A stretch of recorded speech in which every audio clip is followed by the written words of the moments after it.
There's no mystery. Let's make history with the 5 off the strongest. 2 and 3. Add 1 more plus me and do the 5. Yeah. We keep it on the floor. And the funk plus 4 and you got 5.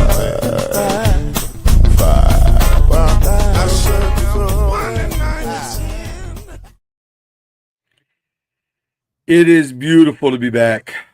It feels good to be back. Well, not all the way back. Like, we're kind of back. Me and Byron are back. I think Chad is driving high on love, trying to get here. I think Cam is en route as well. But we're kind of back. We're back enough to be able to start the show. So there you go. Are those new glasses? Oh, you muted. Yeah. No, these same ones. I just don't same wear them one? all the time. Yeah.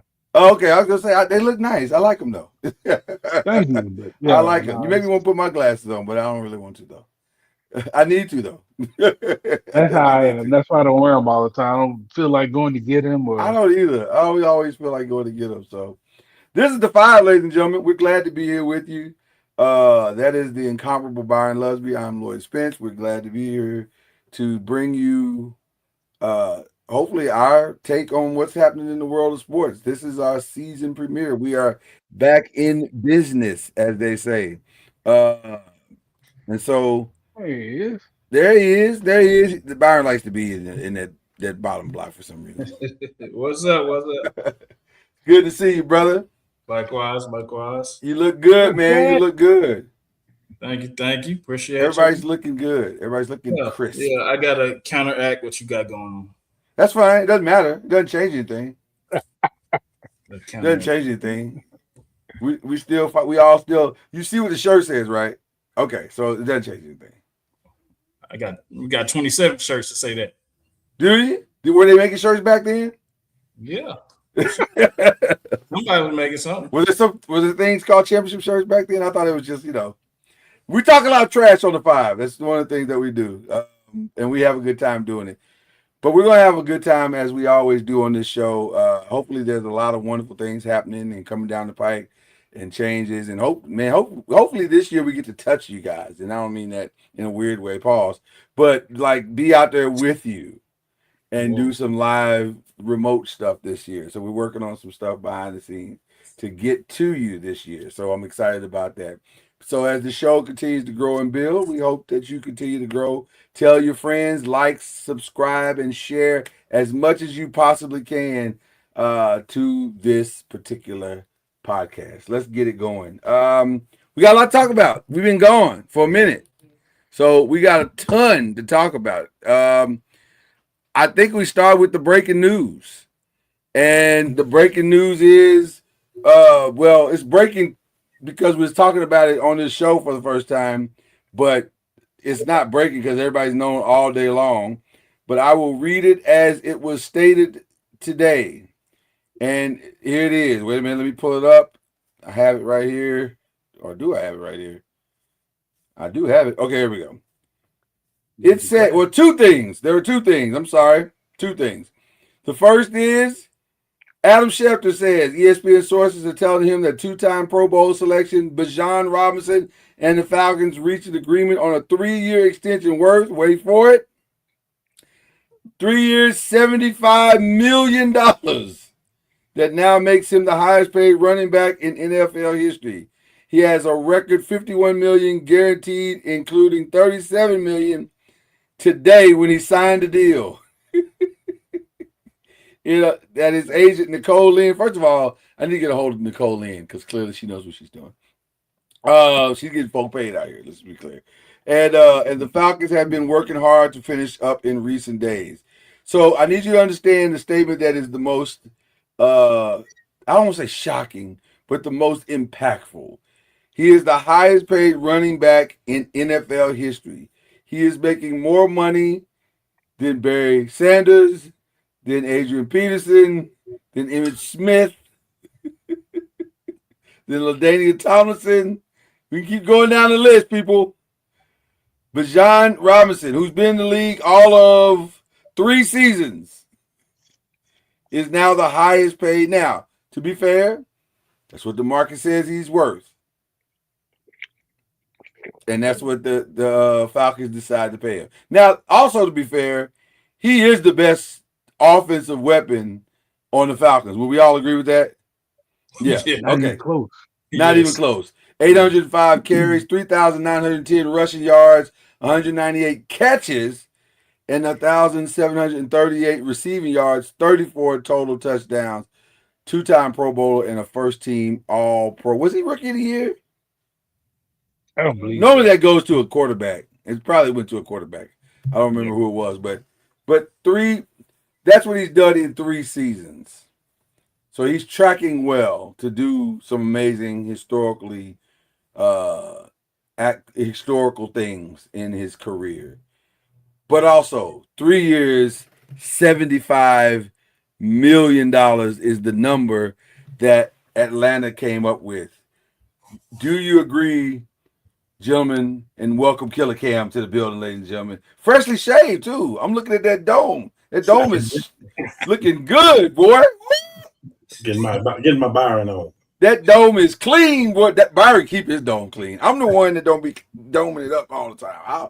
I'll come with a little snow. I don't care. But do y'all agree with that number? 3 years, $75 million. 3 years, $75 million is a lot. But also, what other options did they have?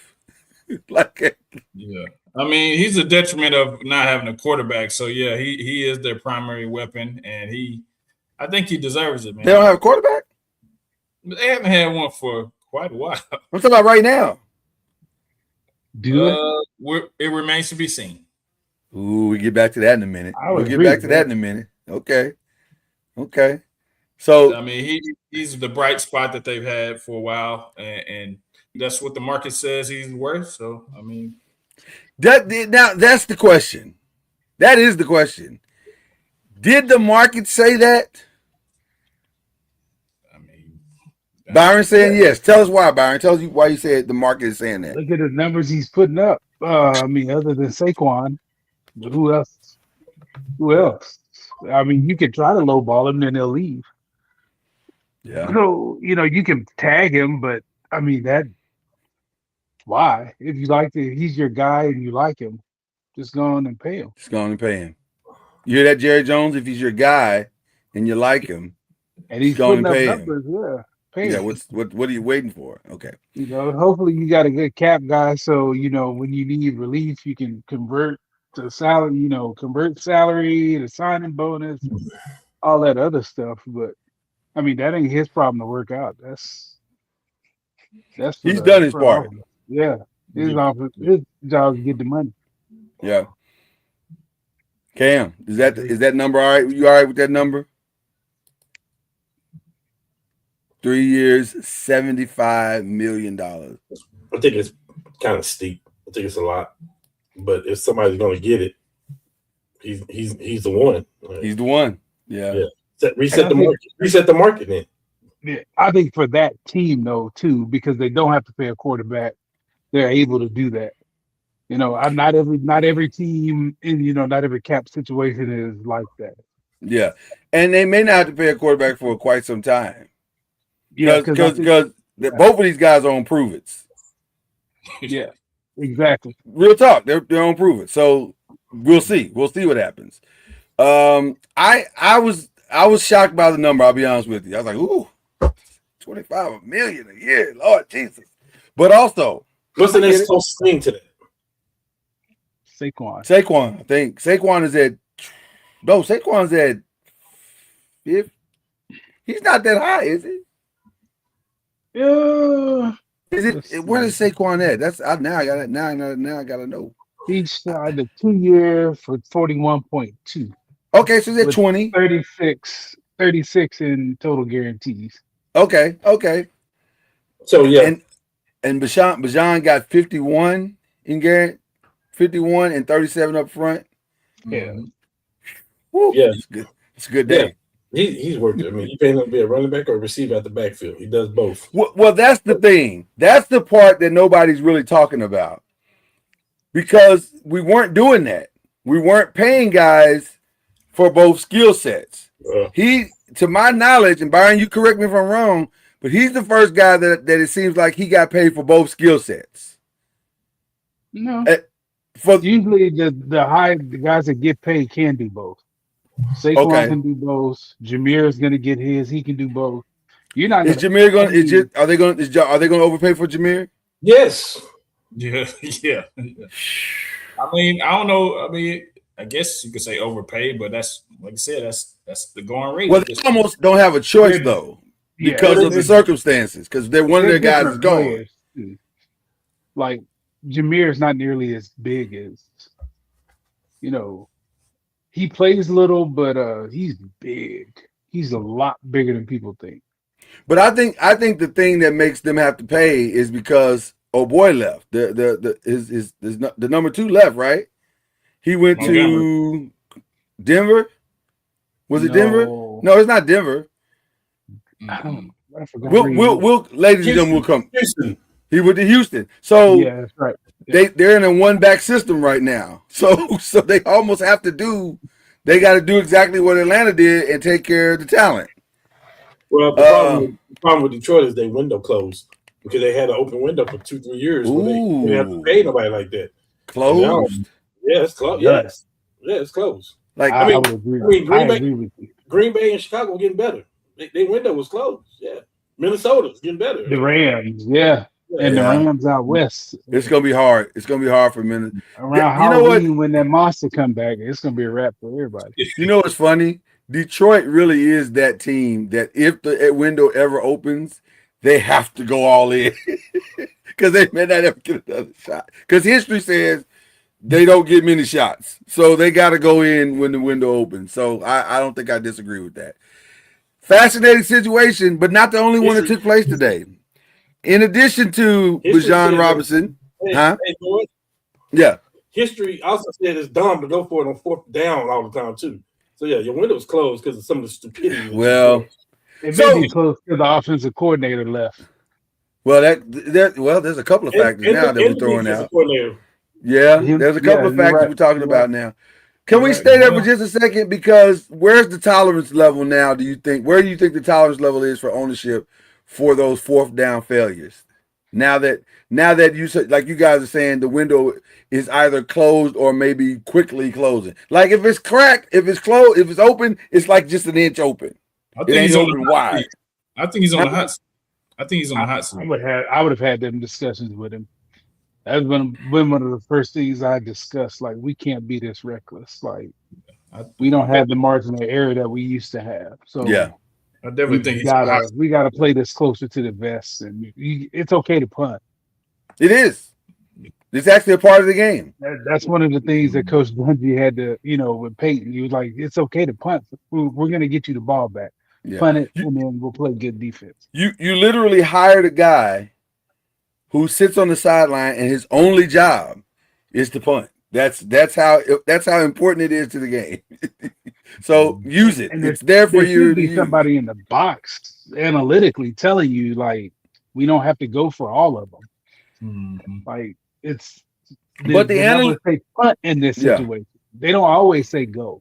Yeah, but the analytical lie is that when you cross the 50 or you get to the 50, it's more advantageous to go for it on 4th down, regardless of what the yardage is, which is insane to me. Because if you're 4th and 11, how is that advantageous?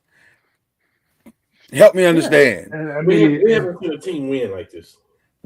Ever in the history of football, Cam. Even the Eagles was doing it, and they started punting. Like, Yeah, it's not, it doesn't feel like a smart strategy. I think analytics messed up common sense football. I think that's what I happened. think analytics is challenging all sports because Yeah, people are doing wild things in all sports.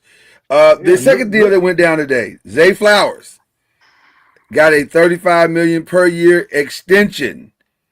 4 years, $140 million with $108 million guaranteed.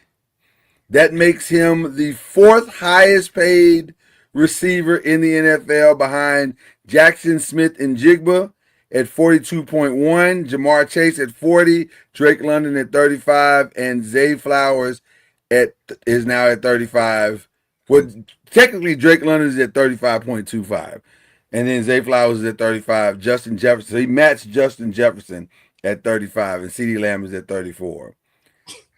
So just a real quick pivot before we get back to Zay Flowers. Jerry, what are you waiting on now? George Pickens is $34 million.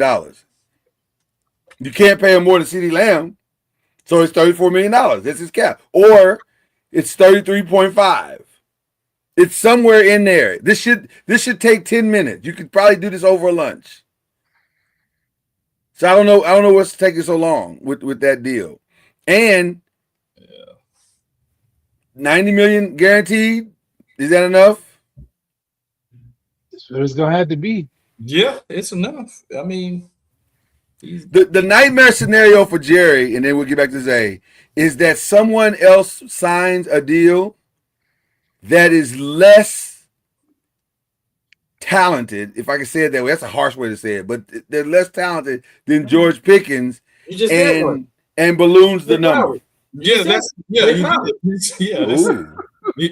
Exactly.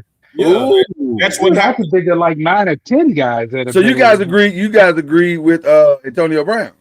I think I'm having a hard time. I'm going to say no. I don't agree with Antonio Brown. Okay. I think the number would be 40. I think he'll be close to 39, 40. For George? Yes. No, you can't pay him. You can't outpace CeeDee Lamb. Not if you want peace. When does Jerry want a piece? When does he want a piece? You got to have peace in your life. Smart. Jerry's never wanted peace for his team to the masses. He don't care about that. But inside the building, he wants peace. Yeah, no, you can't pay him. I don't think you can pay him 40. What's the number, Cam? I don't know the number, but I just told you. Can I give you? you 10? Said it. I said okay. Yeah, I think you're right. Can I give you 10 quick names? Can I just run you off 10 quick names? Please, let's go. That are better than Zay Flowers? Jamar I don't even know your names, but I'm with you. Okay. Justin Jefferson. Okay. Smith and Jigma. Right. Puka, Nakul. Yeah. Ahmad St. Brown. Yeah. CeeDee Lamb. Yeah. George Pickens. Mm-hmm. Nico Collins. Nah, I wouldn't go Nico. Why? I wouldn't go Nico. Well, Nico. But let me say this. Okay. Hold on, Cam. I'm not saying it's a blowout. I'm saying they're like right here. Okay, fine. Devontae. Absolutely. Yeah. AJ Brown? Yeah. But that's not why Zay Flowers got paid. He's overpaid. Maybe, but name the other great Ravens receiver right now. That ain't how you win. That's not how you win. Sometimes it is.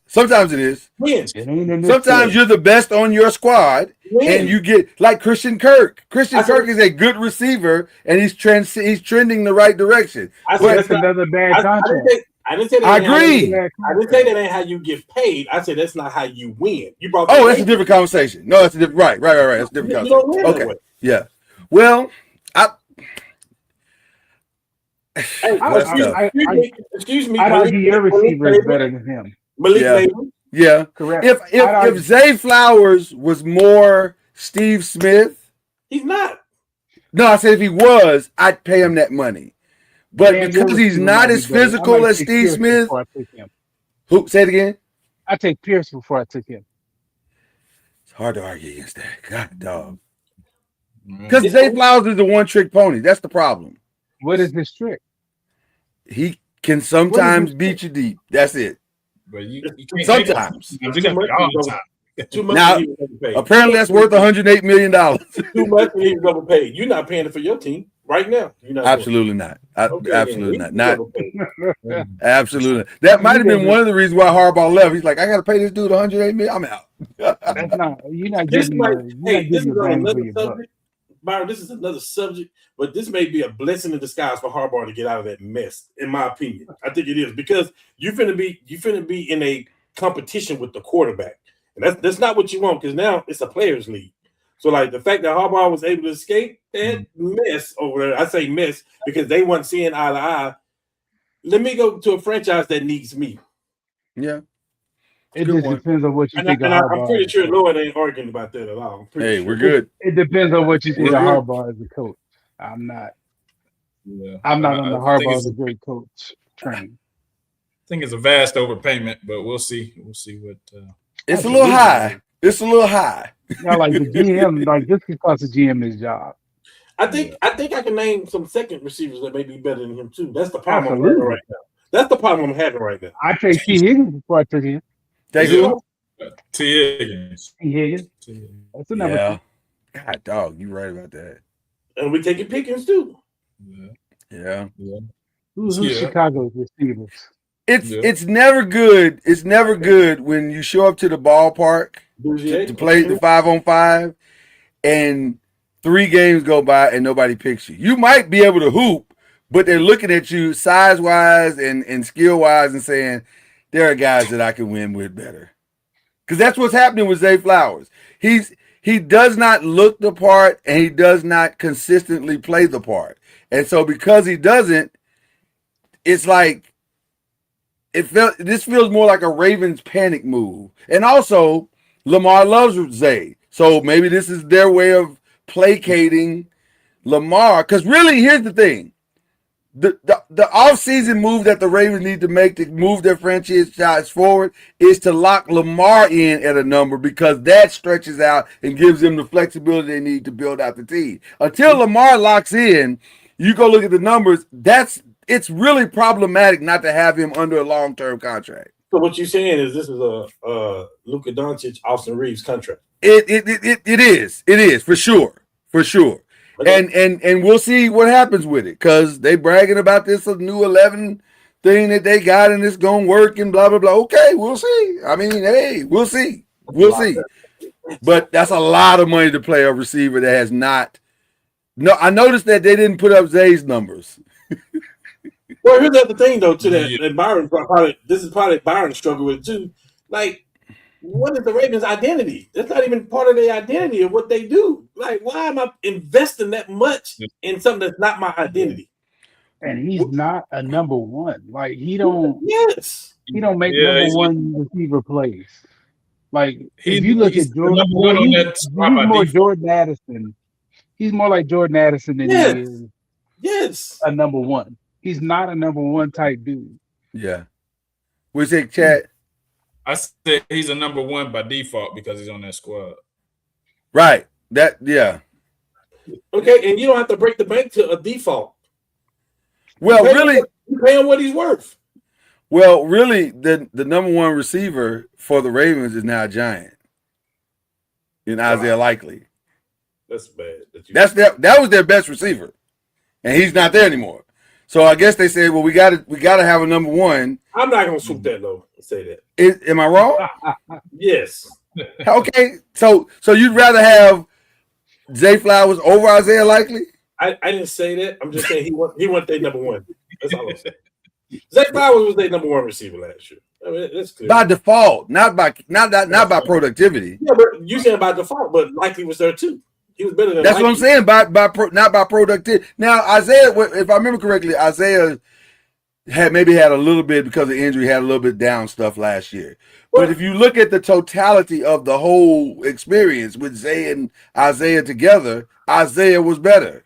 Because that's not their identity.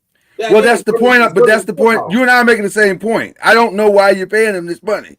That's a lot of money to pay a guy who has not given you. If he had given you these top 5 numbers that we just talked about with Jamar Chase, and then okay, it makes sense. But I don't know. Yes, sir. Absolutely. Isaiah likely caught 27 balls last year. So let's Stop playing with me, man. How many Now, does Zay have? 27 many- balls. So Zay had 27 too. No, he had 118. Let me guess. Well, but Isaiah was out. Isaiah was out He injured missed though. 3 games. He missed 3 games. Oh. Lord, stop right now. Just let it go. I'm just throwing it out there. That's all. Okay. Is that the way it is for the totality of their careers? Yeah. with Harbaugh being gone, are they going to be now, I guess, with this investment of passing team now? Who's the coach again? Oh, Mentor. Jesse Mentor. From He's a defensive coach. So. He's a defensive coach. Oh man, it may get worse for Zay. So nobody really knows what their identity is right now because they don't have one. We know what it was. It was Derrick Henry running the football. That's how they got to. Well, we know what it should be, but I don't know if they're gonna do that. Well, here's the thing, Lord. In all honesty, I don't know if that should be their identity. I think you should unleash this quarterback and let's see what he got. I think they should unleash him. Well, what they've said is, if you've been following, I've been following a little bit, and they said they're going to put him under center, which will give him more flexibility to do all the things that he can do. Now, whether that's true or not, I don't know. I don't know if he's the smartest guy in the room. That's the only thing. But I think he should give him the reins that Romo had at the line, that all these other greats had. Well, that's what they're saying. They're saying we want to give him all the options so that if he needs to do whatever he needs to do, he'll do it. And they think he's matured enough to do those things. I think there's a thought process that Harbaugh was actually holding him back from doing all, which you can make a case for. Yeah. You can make a case for it. We're gonna find out if it was negative or positive. We're gonna find out if he was very fast him for something, or if he was holding him back. We're gonna find out very fast. Okay. It won't take long to get to these answers. So we're in training camp, guys. We are in training camp at question number 1. What is your top story? I can be personal and I can make it real personal for me. Mm-hmm. For me and my team. Yeah. Sauce look real good right now. Woo! Who? Wow. Sauce Gardner look good. Well, Sauce Gardner is good. Well, he was before he got hurt. He was getting toasted a little bit. Yeah. They don't yell. We traded 2 picks for him. They don't yell. But Hurt will give you some act right though. Sometimes Hurt will give you some act right. I mean, we got Darius Ward on one side. We got Sauce Gardner on the other side. What year contract is Sauce in?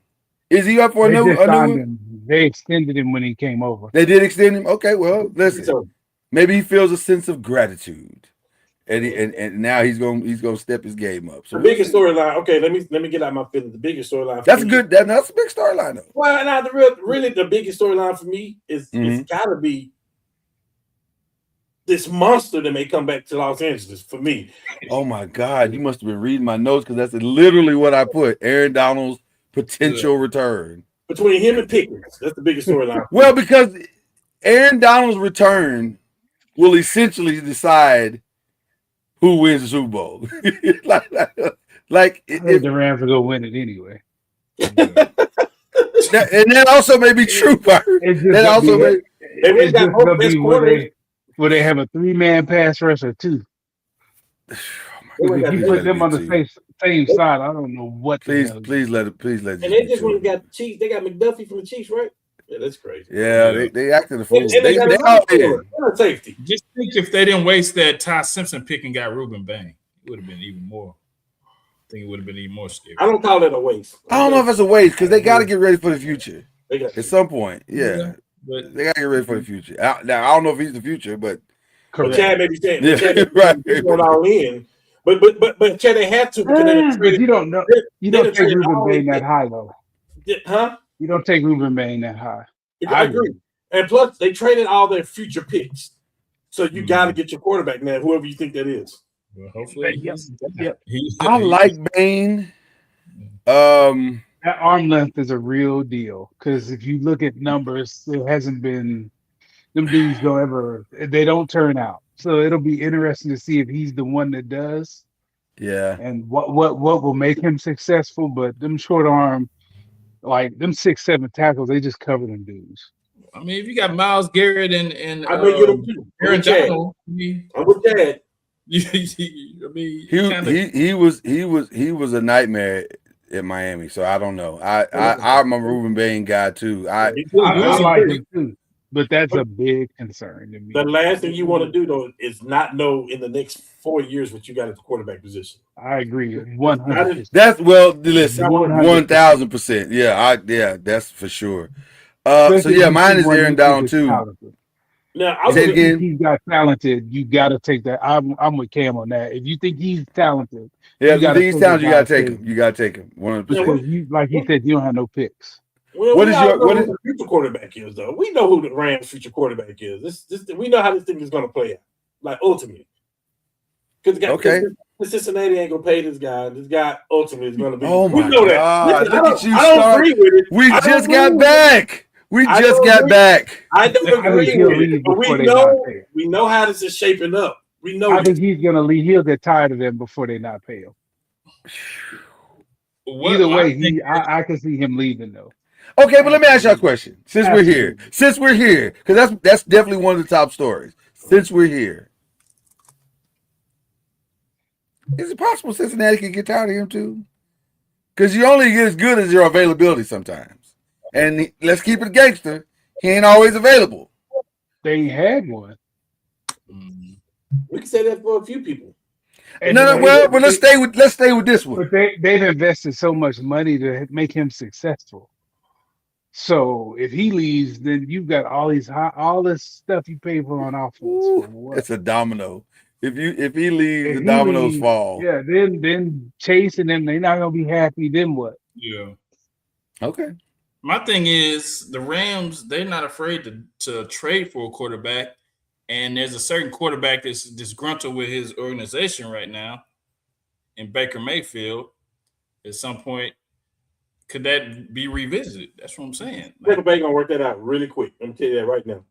I don't think Tampa Bay has another option. Like, what is their backup plan if they don't pay him?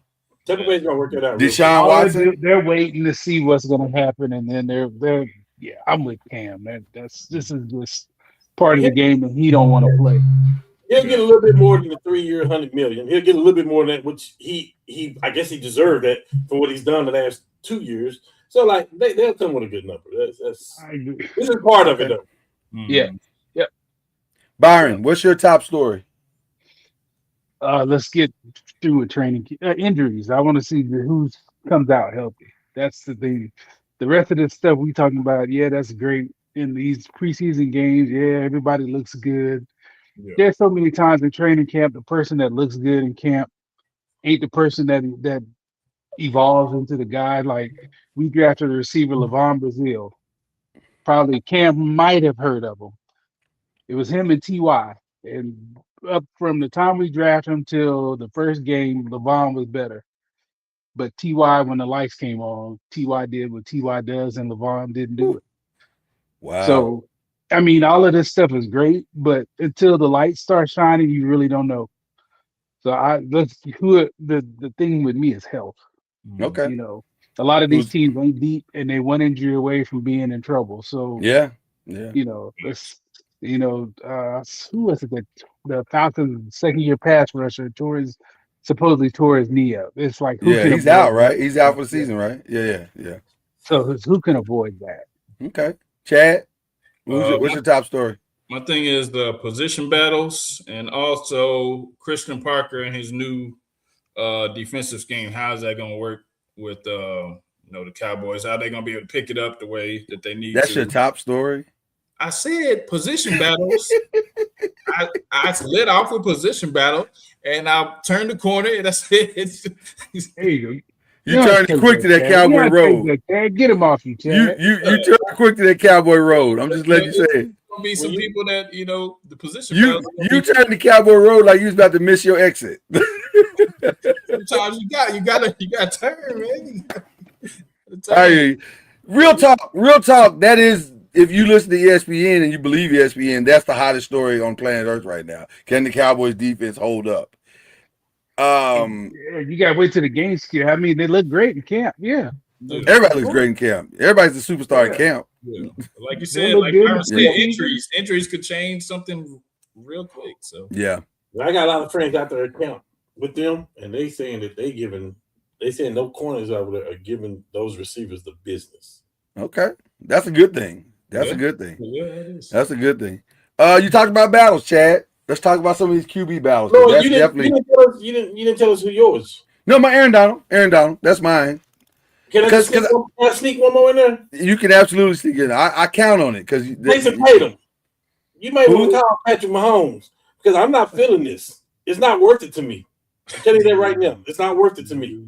Hey, There's no way he's healthy. Tom Brady There's to no way him. he's healthy. Sit down, Tom. Tom Brady sat down and was great for another 10 years. You better I'm sit down. gonna say I co-signed that entire. I'm looking right in the camera. I co-signed that entire message. This is crazy. Third. Y'all There's no way crazy. he's healthy. There's Y'all are no crazy. way he's healthy. You just got No one way. of the best. You just got one of the best running backs out there. Excuse my language, but did y'all see that big ass brace he got on his leg? Look at That's a him move. clear indication Yeah. he ain't ready, Yeah. and he's not gonna be ready anytime soon. Hey, Let that man do his. At least let him do his year. At least let him do his year. Why are we trying to rush him back? Why? It doesn't make any sense. It doesn't make any sense. And they can lie and say he doesn't move anywhere near healthy. And he's not gonna not Patrick Mahomes. He's not built that way. He's gonna try to be Patrick Mahomes. Listen. Hey, Chiefs. What did Heathcliff Huxtable say to Elvin? Like, I'm not touching it. Like, Yeah, exactly. I think y'all crazy. I really do. I agree with you, Cam. I think they're crazy. I really do. Why I've sacrificed, like you said, the next 10 years where he could still be Patrick Mahomes for a season where you, by the way, you still don't really have great receivers. That hasn't changed. Hold on. Who's that backup quarterback now? Did they get a backup? Oh, yeah. Justin Fields. Why? Whoa. Why are we doing this? I don't know. I don't know, man. I don't know if he's doing it because this is Kelsey's last year and he want to play with his boy or whatever it is. Okay. And was something wrong with my TV? No, or did Kelsey look just a little bit out of shape? Like he looked a little plump. That's what happens when you get married. Last 2 years. Nah. So what you're saying is that's Jason over there. Is what you're saying. It looked more like Jason than Travis. I'm just. Hey man, you get married on that 15, man. That's this is before the marriage, though, Chad. He's been seen. I'm just saying. I saw one of the inside the training camps, whatever, and he was walking with his helmet off. I said, "Oh my!" Travis looked like he had some, It's a happy weight, man. I guess she's making him very happy. So I don't know. We'll see. That's a good one. Let's get in these quarterback battles. Where do we start? Do we start in Atlanta? Want to start in Atlanta because we started with that earlier. Tua and Mike Penix. No. Tua and Mike Penix is like going to your kitchen drawer and you need a cell phone and one has a cracked screen and the other doesn't have a back for the battery. So you're just like, which one do I use? I don't. Well, neither one of these are great options. So. If Tua gets another hit, it's gonna be Mike Penix anyway. So I mean, well, shoot, then Mike Penix. If Mike Penix gets another hit, it's gonna be Tua. Well, they better bring in somebody else. How many ACL? It's like 2 or 3. 7. Golly. It said 7. That's funny. Yeah. Nah, he's had a bunch. Like, I mean, you can't count on either one of them to be healthy. Then, the only other left-handed quarterback I know of is Mike Vick. So would you bring him back so you can have 3 left-handers? At least he'd be available. Listen, the challenge. You know what the sad part about this circumstance is that they have talent. They have talent. They have people to throw to. On offense, right, on offense, yeah. Who? Atlanta. I think I'm more pressed for the Shadura and Watson. Well, we getting to that one. Let's get to that one. Let's get to that one now because there's nothing really else to talk about with Atlanta. Just it's you can choose whichever one you want, Atlanta, and it may not matter because if they don't stay healthy, it don't matter. Well, you said a mouthful. You better get this right because you got some receivers and you got an offense over there. You better get this right. If they're healthy, they might have a chance, but neither one of them have proven that health is a priority. So unless they're going to both change their game dramatically, But let's talk about it. So far, reports are very interesting coming out of Cleveland. I was actually watching a live Cleveland look-in with Bernie Kosar and whoever those guys were with him. And they were Bernie is really high on Shedeur. He thinks Shedur's got it locked up right now. And the biggest reason why he says it is because Shedeur is throwing a deep ball that none of the other quarterbacks are throwing. And then also Deshaun Watson has thrown hella interceptions since he's been out there. So it appears that it's Shedeur. He's doing that on purpose. Who? Watson. The nasty man. You think he said he wanted to come back? He's throwing interceptions on purpose so that they will force him to go to the massage parlor and relax them more. Hey man, this is some expensive equipment, man. Don't do that. This was almost all gold. Oh my God, it's so funny. He said, you know what's funny that why you said that is because in one of the interviews he did, he said, I'm not looking, I know I can't go back to the past. No, Deshaun, you can't go back to the past. Matter of fact, if y'all got Houston on the schedule, you need to sit out a week. You need to stay right. He got to fly in day of the game. Yeah. Day of the game. Fly him straight to the game. You go straight to the locker room. My thing about the Shedeur thing, though, is more this. If they're playing the same or somewhere close, you're not re-signing Deshaun Watson. He's already stolen $250 million from him. You're not gonna let him steal 50 more. So just move on. I agree with that. That's a good story. Just move on. What are we doing? Why are we delaying it? What are we doing? It's close cut him, and I mean the money's already spent. So get him out of there. But it does appear that he has outplayed him so far in this camp. Which says a lot about him because when season was over, he went to work and started trying to fix the things that weren't quite right. Now, again, to Byron's point, the lights ain't on yet. We're playing by the sunlight right now, not the actual lights. So we'll see. Yeah, we'll see if it's real. He's been the starting quarterback. He's got a taste of it. So right, that's the thing that makes me think it's real. Because the Rams are doing what they're supposed to do, Lloyd. They are. You're not going to go into the offseason and say, "Hey, this is our guy." They know what they're supposed to do. Yeah, make him earn it a little bit. Yeah, that's fair. Absolutely. He's a fifth round quarterback. He needs to earn it. Yeah, that's fair.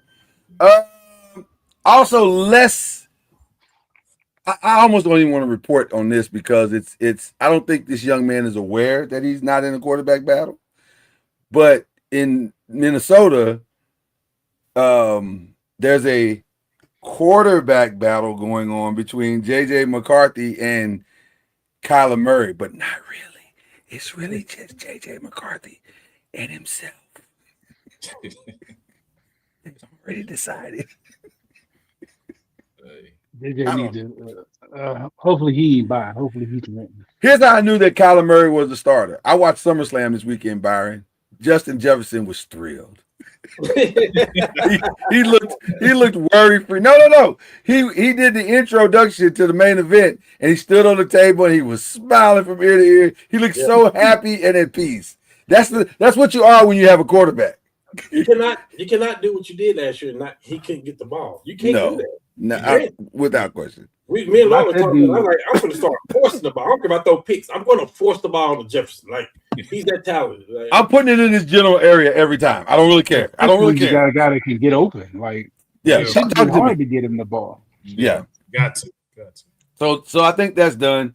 The Raiders is not really a quarterback battle, but it is an interesting quarterback situation. It's not because the reason why I say it's interesting because how long, if you're the Raiders, do you wait to put Fernando Mendoza out there? That's the real question. When do you think he can handle it? Okay. When you think he has enough grasp for the offense to get you through a game without getting himself killed. Unless some kind of way, which is not far-fetched, that the Raiders are winning. If the Raiders are winning with Cousins, they come out the gate 4-2.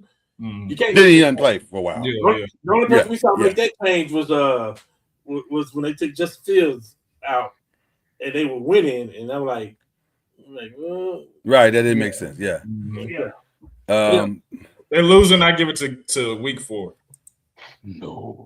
No, if they're losing, and also it depends on how they're losing. If they're like getting jolly stomped, then you move on quick. Don't waste time with it. Yeah. I disagree. If you're getting beat to death, you pay Cousins to take that butt whooping, and you save your rookie from getting beat to death. I like it. Somebody made the statement the other day that the Steelers have a quarterback battle for the second spot. Their backup quarterbacks are Mason Rudolph, Will Howard, and Drew Allar. My humble opinion, they don't have a second quarterback. I mean, it would be Mason and Rudolph. A bunch of boo-boo. I think they just need to go find somebody. I think they just need to wait until whoever cuts whoever and bring that person in, and that would be their starting quarterback. Yeah, a bunch of boo-boo is what. Yeah, don't go with none of that. That's not a backup. That's not a back thing. So anyway, any other quarterback battles that I'm missing? Okay, then let's move on. I apologize because I didn't get a chance to. I'm saying this publicly. I didn't get a chance to clarify this question because it was early in the morning when I typed these. But when I said most to prove, I was talking either a team or a player. So you can do one or the other or both. Who is the team or player with the most to prove? This is easy for me.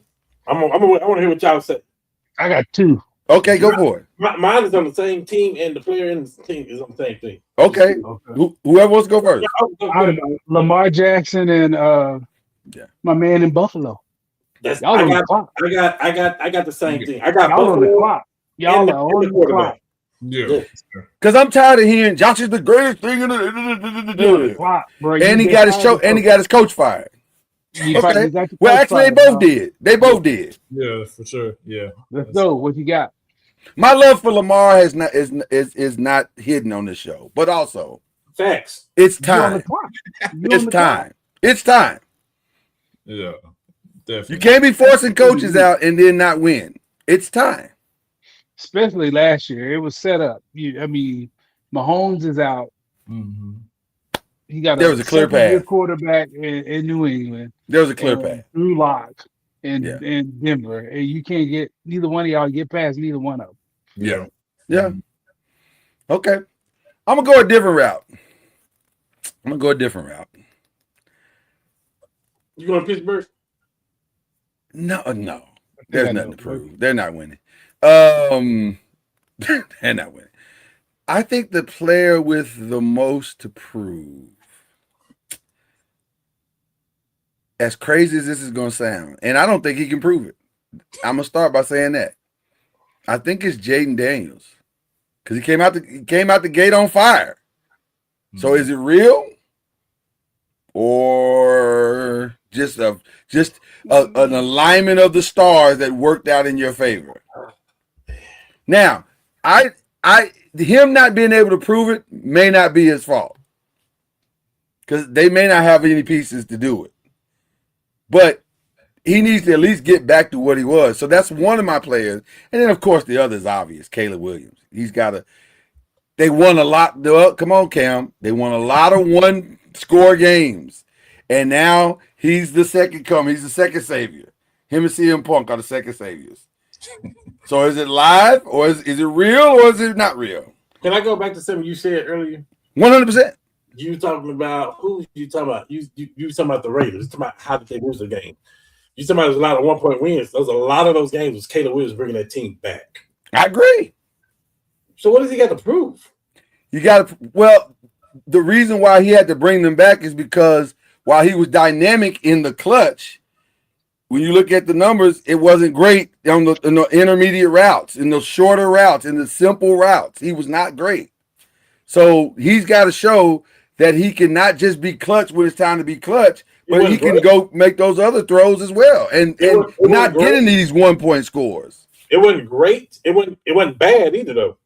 No, it was lowest in the league, if I'm not mistaken. No, you do your homework on that. That can't be true. By the way, the guy threw for almost 4,000. Is it 4,000 yards? I don't know if it was 4,000. Was it 4,000? Close to it, yeah. He almost threw for 4,000 yards. Is that right? I think so. We have to look that up. But keep talking. It's too many other quarterbacks, the Daks of the world. You're talking about something to prove that you would say Caleb. Listen. We talking about the team and the player. We talking about Detroit. We talking about them being on the hot seat. Where does Caleb, a third-year quarterback, comes and play? The only reason I'm saying he's got to do it is because of how far they went. Jordan Love, you got every weapon there has been in the last 3 years. These people got something to prove. Well, listen. If we're being fair, the question is probably unfair from the start because there's a lot of people that got something to prove. Mm-hmm. So you're 1,000% correct in that regard. I don't think Caleb has nothing to prove. I don't think the boy for Tennessee got nothing to prove. He's made strides. Oh, I don't think he has anything to prove. Yeah. Well, oh my God. Okay. Well, Cam Ward ain't. What do they have other than Cam Ward? I'm saying he has nothing. I'm saying he has nothing to prove. Now, no, I agree with you. But talk about CJ Stroud. Yep, he got hot one game. I was going to sneak him in. CJ Stroud has something to prove for sure. You're on the clock, boss. I don't disagree with anybody you've named. Now I don't include Dallas because they go to Super Bowl every year according to them. Come on. I'm just saying Dak, not even Dallas. I'm talking about Dak has something to prove. Does Dak have anything to prove? In the big game, guess what he does in the big game? Guess what he does? Well, the big game, yeah. That part, you're right. You're right. Yeah, the big game. 20, but in that last drive that you need. He in the same boat with Lamar and Josh Allen. So so let's list them. Who are the teams that if their quarterbacks don't get them over the hump this year, you got to start taking a hard look at that position? Well, I ain't gonna say that because I'm not. If I'm Dallas, I'm not moving Dak. Yeah. If I'm moving Dak, you got to show me somebody that's better. That's right. Well, that's why I'm asking the question. Is there anybody of the three that we mentioned, and we'll throw Jordan Love in there? Who else could we throw in there? You can't give him all that money, so he ain't. Well, what I'm saying is it the quarterback's issue? Is it their fault if they don't make it? Not just it ain't just. I don't think it's all their fault, but there's no top 15, 20 quarterback that you're gonna be looking to move like that. Now the people that has moved right now is because of injuries and stuff like that, but not no good quarterback is moving like that nowhere. Okay. And just because you had the most to prove, that doesn't mean you're bad or they're gonna get rid of you. It's just you need to show up. You show up, yeah. Mm-hmm. Excellent. CJ Stroud. Yeah, I just on that whole team. Well, you know what's funny? Out of all the teams we mentioned and all the players we mentioned, you know who we didn't mention, and this is very true. The Rams. They were the ones that pushed all their chips to the center of the table. They have no chips left. Yeah, but that dude balled out. I mean, he played well last. I agree, but again, they've leveraged everything. F them picks. But he played. It wasn't his fault they lost last year. It was that's not what I'm saying. I'm saying the question is who has the most to prove? The team that went and got rid of all their picks and went and got Myles Garrett and went and got O.J. McDuffie and convincing Aaron McDonald to come back and have no first-round picks till Jesus returns. And they got a quarterback that's probably going to retire after the season. This is it. Hey, man.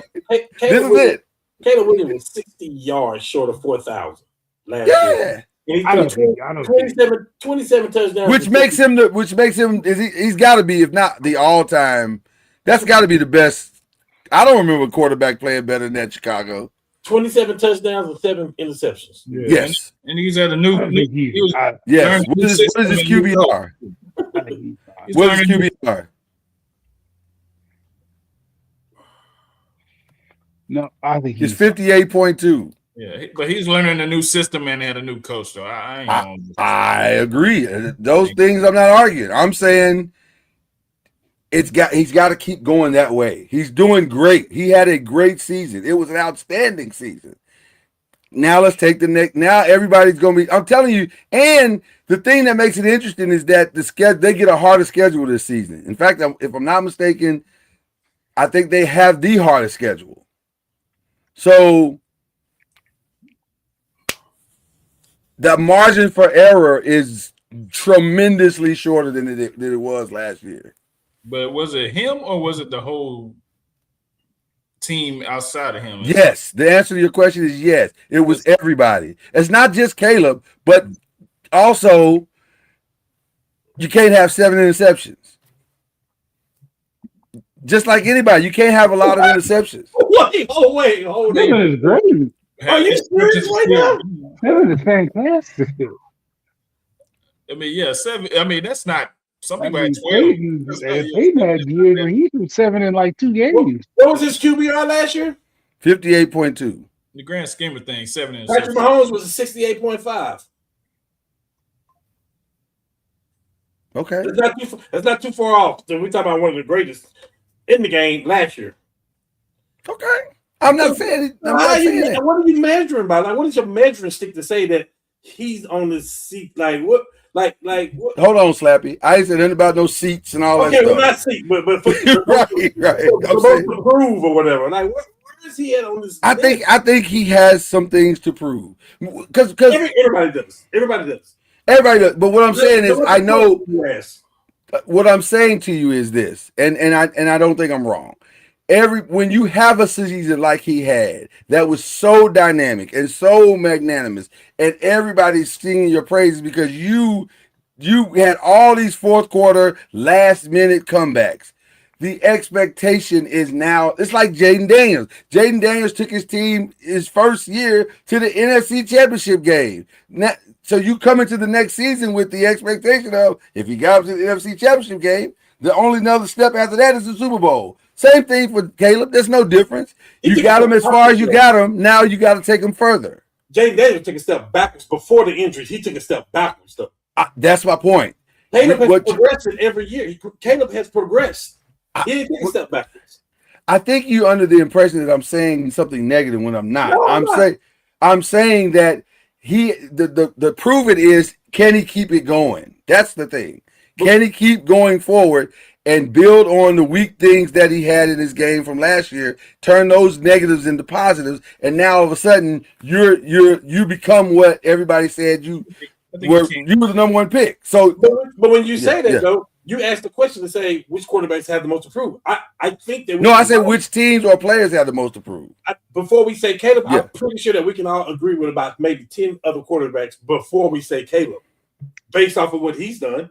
We can name some other Wade quarterbacks. Start with that. Well, we already named all the other ones. I was just trying to throw some. I was just trying to throw something else in there. Okay, you were throwing a fact. Okay, I got you. Yeah, do you not know how this TV show works? My fault. I'm just trying to keep it real. No, we are keeping it real. We are keeping it real. Okay. Kyler Murray got something to prove. Caleb Williams don't have nothing. Kyler Murray, you know what? I didn't even think about Kyler, but he might have more than Caleb. Yeah. That's gonna be an interesting division. That's gonna be a very interesting division because you can make a case that every quarterback in that division has something to prove. Did you just say maybe? No, I'm saying you could make a case that everybody in that division has something to prove. Everybody. Kyler, Caleb, Jordan, Jared Goff. Y'all already closed Jared Goff's window. He was an MVP candidate. They sucked when he went to the playoffs. Yes, he had something to prove. That's what I'm saying. Record. They lost in the first round. Yes, he had something to prove. That's what I'm saying. There's so many quarterbacks we can name before we even think of Caleb. That's crazy. That's gonna be a tough division. Gee whiz. And you know the worst part about it is they're probably all at the same place, team-wise, which means they're probably gonna beat each other up and split games. So now all the games outside of the division become that much more critical. Who's this? No, go ahead. The starter in Miami, the guy they just promoted, got traded over. Malik Willis. Malik Willis, yeah. That's something you have to prove. When they traded for you and made you the starter, you got something to prove. Like, I don't know. I feel you though. I feel you. Shout out to Oklahoma though. All right, NFL superlatives. Who has the scariest division? NFC North. Ooh. Talk about it. I'm going a different route. Those teams are all of those. I think they're all three. Three of them probably make the playoffs in that division. You're giving them 3. Yeah. Yeah. Okay. Three of them will be in the hunt. I would have to agree. Absolutely. Green Bay, 3. That's what you Minnesota, That's and what you got to Chicago. Chad? Absolutely. Either that and the NFC East. Either one of those. No. Hell no. No. You picking the stop that shit. I'm sorry. I'm sorry. It's fine. I already said that, so we're fine. No. I It's think definitely the West. It's not the East. It's the West. You got San Francisco over there. You got Seattle over there, and Yeah. you got the Rams over there. Like, come on, y'all. Like, we know that. I don't think San Francisco. I think San Francisco will do that. I would say that I'd put them in where we would in our third question, which is the strongest, is the NFC West. What was the question you I asked? take that back. No, What's the I would, scariest? no, you're right. Scary. Oh, okay. I would switch Yeah. mine. Yes, I think he's right. The West is scarier. I think the toughest will be the North. Just because Or strongest, you mean strongest. Yeah, you're gonna have Aaron Donald and that other maniac. And I think I have the opposite. I have the no, I don't. I take that back. I have the West as being both the scariest and the strongest. Well, So I don't want to. I said what I said about Patrick Mahomes, but I'm never going to count that guy out because we've done it before. well, you can't. Yeah, you Okay, can't. so you look at Denver, when you look at him, and you look at the Chargers, that's pretty strong too. They're pretty stout. By the way, all three of them no, Mahomes didn't make the playoffs. Mahomes didn't make the playoffs last year. No, they didn't make the playoffs. Yeah, but the other two did. Man, I can't trust Justin Herbert yet. But I hear you. Yeah. We had a pretty strong thing. I mean, the Colts went downhill after our quarterback got hurt. But outside of that, Jacksonville came strong. Houston was strong. God, if they could get anything out of CJ Stroud, anything, just anything. If he just hand the ball off properly, He just throw some screens. I'm gonna say the West. I'm gonna say the West is the scariest for me. The NFC West, yes. NFC West. Okay. Yeah, you have to go play that division. You had to play the Rams and Seattle, and you could just throw San Francisco in there. That's tough. Yeah. That's tough. What about sneakiest? I think I can go with Chad now when we say the sneakiest. Then I can say that's where I would put the North. Well, I'm not even talking about. That's where I would put the North. Because I think I agree with you. I think they're gonna be better than people think that they probably are, even though the schedules are tougher. I think they're gonna be better. They're tougher because they have to play each other. Huh? They're tougher because they have to play each other. That's why those divisions are tougher. Yeah. No, I'm saying, but I think they'll steal a few of those games that people think they're gonna lose, even though the schedules are tougher. That's my bad. When I say Chad, I was talking about the NFC as being sneaky. Could be. Because the one crazy thing is that Dallas plays good here lately on the road. Like they're gonna put up points, so you have to match their point output, or you're gonna get beat. Philly, they're consistent, and we can talk about Jalen Hurts' game all day. Doesn't matter. They're consistent in what they do. They win football games. The last 4 years, they win football games. And then the Giants, I think the Giants are going to be really good. I don't know why people are so down on them. I think they're going to be good. I personally think they're going to be good. Yeah. I look at the Eagles, and the Eagles are interesting to me because I think they're going to be as good as much as they get back to the identity of run first. Like, you can't not use Saquon Barkley. That's crazy to me. No, last year wasn't crazy. They lost three offensive linemen. They lost 2 All-Pros. Well, and I hear you, but that's what now they have them. So now let's get back to what we do. If you lost Eric Williams, Flozell Adams, and whoever else on the Cowboy team, Emmett's not getting 1,000 yards that season. I agree, but I'm saying now you're healthy. Let's get back to what we do. Yeah. I don't think they can win putting the ball solely in Jalen's hands. I don't either. Yeah. I don't think the Cowboys should do it putting it in Aikman's hand either, though. Like it's that goes a long way for a lot of teams, right? Like, I get it.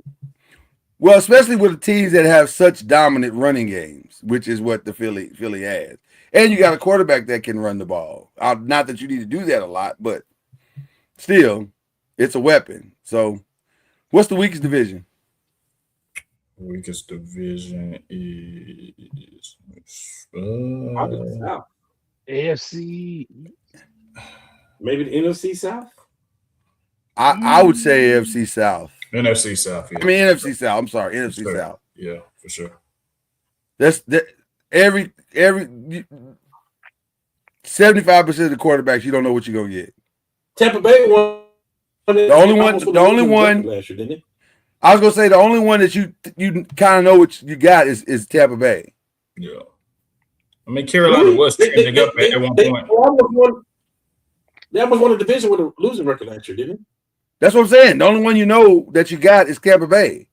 Now, I don't love the. They got knocked off by Carolina. I don't think we know that in Tampa Bay either. Well, okay, but of the four quarterbacks, who do you trust more? You trust Baker Mayfield, don't you? They had a lot of injuries last year too. I do, but we're talking about the team. We're not talking about the quarterbacks. Well, but you go as your quarterback goes. At least that's been my experience the last 10 years. Well, we were just talking about Saquon. We were just talking about Saquon. We weren't talking about Jalen. Like, I hear you. I like what Carolina's done the last 2 years too. I do too. I want to put my faith in the quarterback. I want to in Young. Let me see it one more year. let me well, he was playing for his life. He was playing for his life last year, so that's a different type of play. But he pulled it together. So got him a receiver, and look what he did. Yeah, he pulled it together. So we'll see. We'll see what he does. I don't like calling the AFC South the weakest, even though it might be. I don't like calling it that though. But it might be though. I don't know. It's by default for me. I don't know who else will I put in front of Yeah. Yeah. I mean, there's no other choice at this point. I'm not picking against Baltimore and Cincinnati. Pittsburgh is always in the mix. They're going to be over 500. Like I can't put nobody else. But the AFC East might also be weak as well because it's really the Bills and the Patriots, and the Dolphins and Jets ain't ready yet. True. No. So I don't know. That's a tough one. It is a tough one. That might be a tie. Yeah. That might be a tie. Yeah. All right, let's hit it. Let's talk some rookie noise. What quarterback will start the most games? Rookie quarterback. It's got to be Fernando, right? No, I don't know that he plays. You don't know that he plays? No. Ooh. I don't. Like Cam said, if they're halfway winning, if they're 8-8, why would you put him in? Okay. So there's no scenario you play him other than they being blown out. He may play, but there's a reason he's not. So it's because he ain't ready. So I don't know when he'll get ready, and it just depends on that whole situation. But he may or may not. It wouldn't shock me either way. It wouldn't shock me if he played early. It wouldn't shock me if he don't play. You don't know. Is Carson Beck gonna play? He's in Arizona. He's in Arizona. He'd probably be the pick right there. He probably start. Probably will. But the question is set up for default at this point. Yeah. Yeah, it really, because none of these dudes are. Yeah, none of them. I'm a little surprised that Arizona didn't even try to do anything else. Not that surprised, but a little surprised. Yeah. They Arizona. Well, that's why I say I'm not that surprised. Yeah. I'm a little surprised. And what move are they gonna make? Like, I honestly thought that was a better. They don't have what they gonna. You gonna come out there to throw to a disgruntled Marvin Harrison, whose hands are iffy? I'm shocked that his hands are so bad. Yeah, I saw that video. I was like, yeah, I'm beginning to think he's adopted. Like for real. No, Reggie Wayne looked like that. Reggie Wayne for 2.5 years. Reggie Wayne did the same thing. Yeah. Some people go through that and then they figure it out. What I'm saying is, I'm beginning to think he's adopted because I didn't see this for Marvin Harrison. That's what From I'm his saying. daddy. I'm saying He's not stunting like his daddy. He's not. I think Kyler leaving will be a benefit to him. Who? Kyler leaving will be a benefit to Marvin. Oh, okay, yeah. Oh, wow. I know they threw the ball to him a lot last year too, and he was dropping. Wow. It. But I hear you. That felt very insider. No, We won't have to say anymore, but I'm just saying. Yeah, That statement was it's on the strong. record. He had a It's lot of on the drops record. last How I year, though. feel about it. He did have Yeah. a lot of drops, no question. I'm just telling you, there's a reason Marvin Harrison caught 144 passes with Reggie Wayne over there and Dallas Clark right there because they were dropping the ball and Peyton was like, "I'm not throwing it to people who ain't catching it. I know Marvin's fair. going to catch it." Yeah. So That's fair. the young players go through that. I'm not willing to say he can't, but he on the clock too. What year is he? Because this is his third year, right? Third. He ain't no young player no more. He's on the clock. Yeah, he is. Yeah. He's still young. Right, But he's on the right. clock.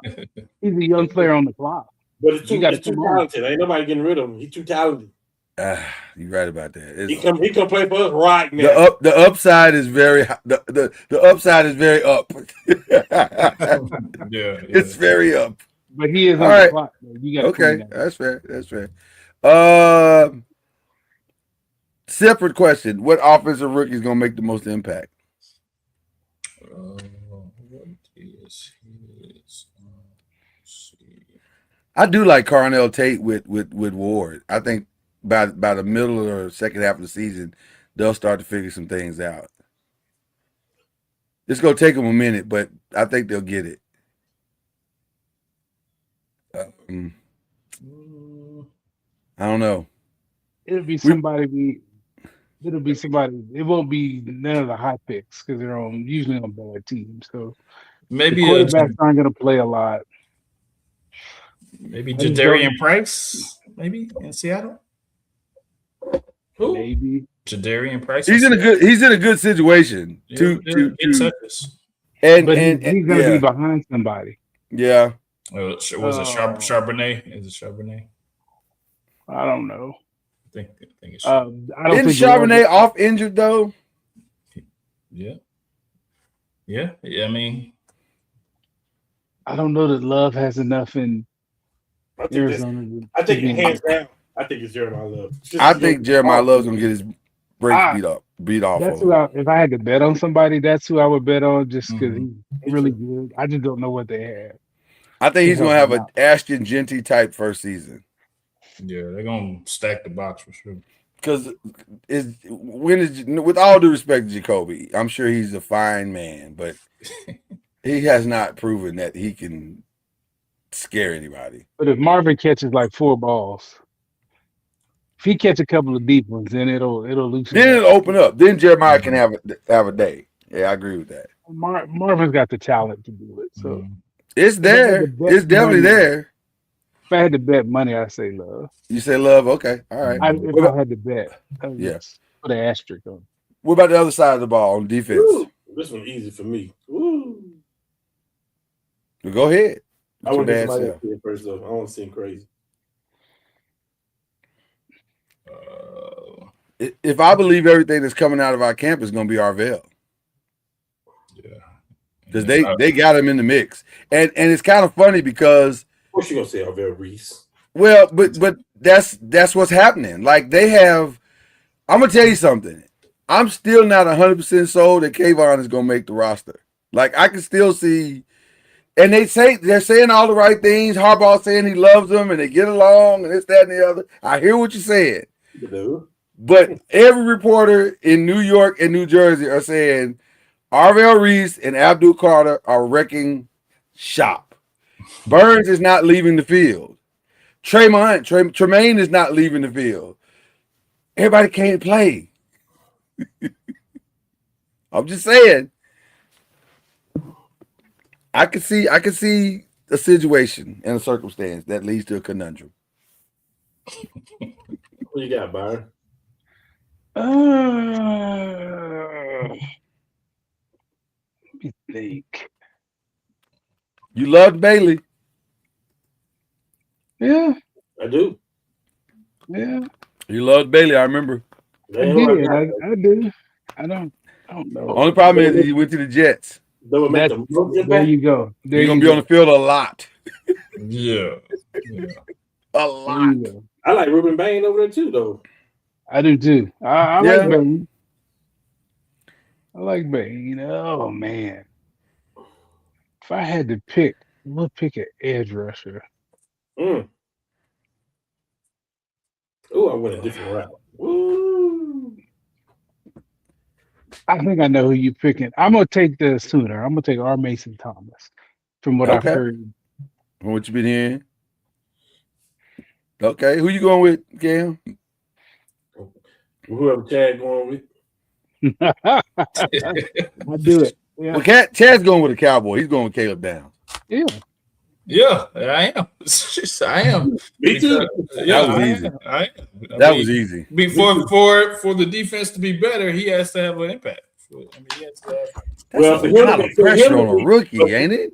For him to be, yeah, that's too much, Chad. Well, I mean, okay, the secondary. Rookie safety who wasn't a ball hawk in college. I'm saying the secondary has to be. He wasn't a turnover. But he's not a cover. Yeah. Yeah, I mean, well, secondary linebacker, whatever not they're what going he to use was. him as. I mean, Yeah, that's on your D line though. Your D line got to put pressure on the quarterback so that he can make moves like that. wherever he play on the line, wherever he play on the field, he still got to make an impact because he's a first round pick. Question to my Oklahoma guys: what was Roy Williams' original position? Safety. Doesn't Caleb remind you of Roy Williams? Not in the least. Only in this regard. Roy was never a cover guy. Roy had instincts. Roy had. Well, that's what they say Caleb got. Roy was great. I mean, Roy was great. Roy turned the ball over. I'm just saying. I'm just saying what the scouts Roy say. turned the ball over. Roy Okay. turned the ball over. He doesn't turn the ball over. Okay, Roy so then was great. so all these people that are saying Caleb is going to be this impactful person, impactful at what? I never. Yeah, That's the question I have. Impactful at what? He doesn't cover. He doesn't create turnovers. He closes decently. I think his overall IQ puts him in good situations. I get that. To do I what? agree with that. To make the play. We can only go off Ohio State, who had the best defense in the country, and he was the main reason why. Okay. Like, He doesn't turn the ball over though. He'll make plays. Well, What plays did he make in college? Point to a game and a play that he made in college. I don't watch Ohio Point State. to a game and a play. That was with safe. Roy That was Williams, very I could go safe. to the OU Texas when of he course, made. yeah, of course. No. I'm just telling you. No. There's a big difference. He made when he jumped over the pile, he made the Superman play. He made the tackle on the kickoff, and he intercepted the ball all in 3 plays. Talk about Roy? Yes. Yeah. Name a game that Caleb Wood that Downs did that. But nobody's arguing and saying that. But the reason why I'm saying, like, what like Ed Reed, you can pick tons the guys that turn the ball over that make a difference in safety. They turn the ball over. But the reason why I brought Roy up, turn the ball over. but the reason why I brought Roy up is because of that's what they drafted him I don't for. care what other people said. Show me the proof. Where is the proof? Well, I'm not. Right now, you preaching to the choir. Show me in college where he did it. Right now, you preaching to the choir. My point was where he turned the ball over twice.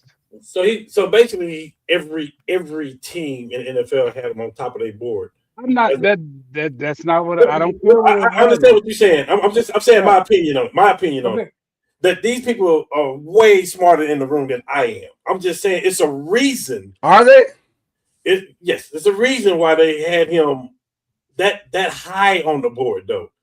Now I understand Ohio State had the #1 defense, and it was a team thing. It was definitely a team thing because they had freaking all pros all over the field. Now the year before, the whole team went to the NFL, so they brought a few people back, but they had a lot of new people on their team too. But their defense still was that stout, and he was the drive of the defense. Like we can say that he ain't make no plays. We can say he didn't have no this, that, whatever.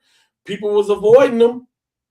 It's up to Krista Parker to put him in best position to make plays. Whatever that's going to be, either by the line, or side to side, whatever. it's up to him to put him in the best position. So whatever position that is, I really don't care as long as he's making plays to affect the game. What does making plays mean? Tackles for a loss, just pass breakups, things that fumble recoveries. If he say he can't intercept fumble recoveries, He's making big hits. fumble recovery in his career. 6 picks. I mean, whatever you gotta do. That's one of the reasons why. That's all I'm saying. That's one of the reasons he's gonna be this big impact player. Where was his impact in college? I was hoping. The reason for his high, I'm just reading it. It's saying that the reason for his high rating. Now, again, every team had him on top of their board. But the reason for his high rating, it says elite instincts and IQ, which I said IQ. That's why I said I just feel like he knows the game. He's around everything.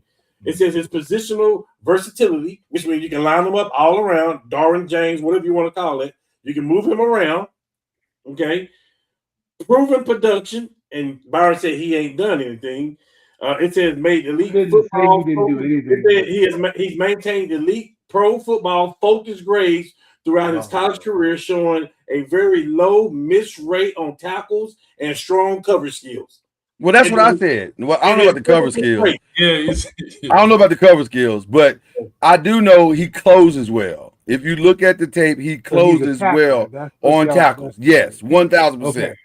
Okay. So I would definitely give him that. But that's one of the reasons why I made the Roy, because that's what I think the Cowboys thought they were getting. They thought they were getting the newer version of Roy Williams.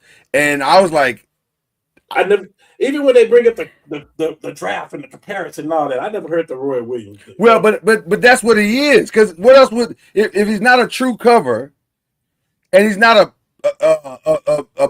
a true hitter like a if you say he's a Bob Sanders, I get it. Okay. But nobody's saying that. I would never compare him to Roy because Roy was all over the field. Like when you're talking about impact, like he had to go make a play because nobody was going to him. So it's a different. Roy was that's some of the things you heard about Caleb. Like Caleb would go make the play. I didn't hear that about Caleb. I just said his IQ, his instinct. He going doing stuff like. But like Roy, nobody was going at Roy. Okay. You weren't even running the ball at Roy. No, that's what I'm saying. Like you see Roy blowing people up. I never saw that with this. But he's one of the best college defensive players that's out there too, though. That's what we've been told. But at some point, it's got to turn into production. That's what we've been told. That he's one of the best. Wait till on the field, I guess. Right, we'll see. But that's what we've been told. Maybe there was too many people, and he not like Roy, though. Not like Roy. Yeah. I agree. Okay. Who you got, Cam? Did you say yours? I don't remember saying yours. I got Caleb. Oh, yeah, Caleb too. Okay. All right. Anybody else? Anybody want to bring up something else before we move on? That's our football right now. We're going to go through each division and break it down. We got plenty of time to do all that, but we'll get into it. Let's get into some NBA because the NBA was insane this summer. It's and WNBA. It's been insane this summer. Let's start at the top, the most annoying part. Fill in the blank. For you, the LeBron drama was blank. Typical. Ooh. Understandable. Ooh. And I get it. Like, I love him to death, but come on, y'all knew he was going to drag this out. Love him to death. Jad, you got a word to put in that blank? Too damn long. I thought you were going to go with disappointing. I mean, like everybody said, it was a far-fetched thing, but, I mean, you hope, but, I mean, too long. Too long to make a decision. You're handicapped. You can't handicaping other rosters to make moves, and so waiting on him. Why can't he? I mean, he can, but it's no need. He did. He's 41 years old, and the league was waiting on him. Why can't he? That's crazy to me. I mean, he can, but that's crazy. And he said, you make a move for Kyrie. I might have been. Why can't he? This is his last year. It's his glory. This is it. I'm gonna make the best decision for me at this point now. Yeah, why can't he? I think the LeBron drama was LeBron-esque. Yeah. This is what he do. That's pretty good coming from a Kobe fan. I get it. Yeah, listen. It is what it is. But Thanks. LeBron is. Listen, they already got the ESPN docuseries deal Loaded. Yeah, signed. It's already signed. It's literally signed. This, you know what this reminds me of? For me, this is on a personal level. For me, Yeah. For those who criticize LeBron for whatever he do and how he do, the league beta. This reminds me of Kobe in certain play. Kobe said, they say, Kobe, you can take a pay cut and stuff like that. Kobe said, never in my life will I. He said, the league make too much money off of me. Yeah. He said, no, pay me what I'm worth.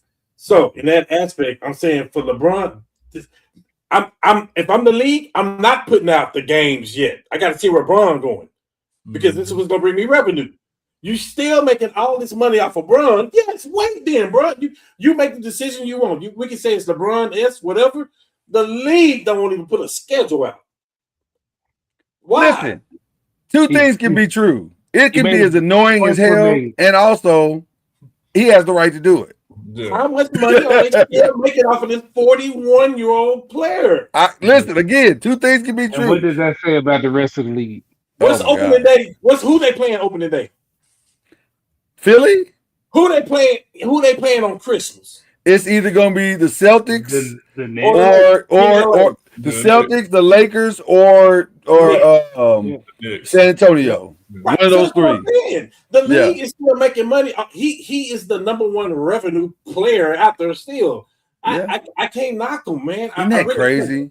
Isn't that crazy? 41 years old, 23 years in the league, and you're still banking on LeBron James and his decisions. Well, Lord, this is the reality. Because the reality is you make the schedule, you do whatever you're going to do without knowing LeBron's decision. You can't do that. Why? This is the money that they're going to make off of him. So, yes, it go both ways. Now, am I happy with LeBron and I told you, I said, I got something you need to talk about. I'm like, bro, you just played for basically for $8 million, $4 million. Yeah. Where was this energy at 2 years ago?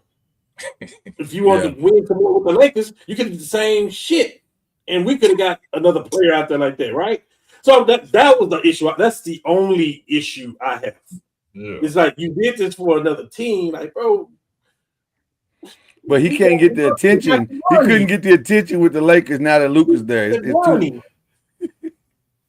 Now, why you coming from Bronny? Bronny ain't done nothing to nobody. I'm just saying, we did that for you, bro. Like, God, you know what I'm saying? Bronny ain't did nothing to nobody. Hey, guess what? Last year, opt out. Let us put a team together, and then you sign for the same thing you just did. What's the difference? I just think LeBron is gonna always be LeBron. My only thing was if Rich Paul wanted content, why you got to convince your man to do this? They had a month's worth of content on that Max Kellerman podcast, just solely on LeBron decide what he was gonna do. Well, they was playing in our face with Bob Myers on there and all that. No, they weren't playing in my face. My team has already made its decisions, Chad. They were playing in your face because you're a Warriors fan and you were counting on that. Now they're playing in the fans' face. Well, here's the thing with that though. We can say that all we want about Bron taking time and all this stuff. The reality is Bron is not in Philly if Brown is not there. 100%. So he is waiting to see what teams are doing. I don't blame him. And in the best scenario, and Lloyd, me and you talk about this, it's some dogs over there. Listen, that brings us there's some dogs over there in Philly. Well, that brings us to the second question. Who are the early East and West favorites? It's Philly to me. Philly and New York, I believe. Philly got the strongest 5. They probably got the strongest 8. They may have the strongest 8. Go ahead, brother. Embiid is going to be the oddball there because they want to play so fast, and the other 3 play so fast. What do you do with that dude? Well, they talked about using Embiid like they did in Paris, of him more on top of the key, making plays for everybody else. Which Embiid shoots so good, he's a problem out there too. Can I be the guy that makes it? And if LeBron plays like he did in Paris, can I be the guy that makes it uncomfortable? Can I be the guy that makes it uncomfortable? Mm-hmm. Are you talking about the team that you're gonna say? No. I'm staying with Philly for a second. Do you keep him big? Yes. I think so. Yeah. I think, man, you gotta have a big body at the center. You do have to have a big body. I think I read that this is the first time in 6 years that he has not had off surgery in the offseason. It is. Surgery. All he has to give you is 10 and 8. You know, I think you can get 10 and 8. He'd be better. He's better than on his hurt day. He's better than that. So we all agree that he's going to be healthy the whole season. Didn't say that. We didn't say all that. But I don't know any top 5 player in the NBA is going to do that either. Do you need a top 5 center to play at that position with those 4 guys? No. That's what I'm saying. So there are center options out there. Maxey may be a top 5 point guard in the league too, by the way. 100%. I would expect that his assist total should shoot through the roof. And he is the player on the team.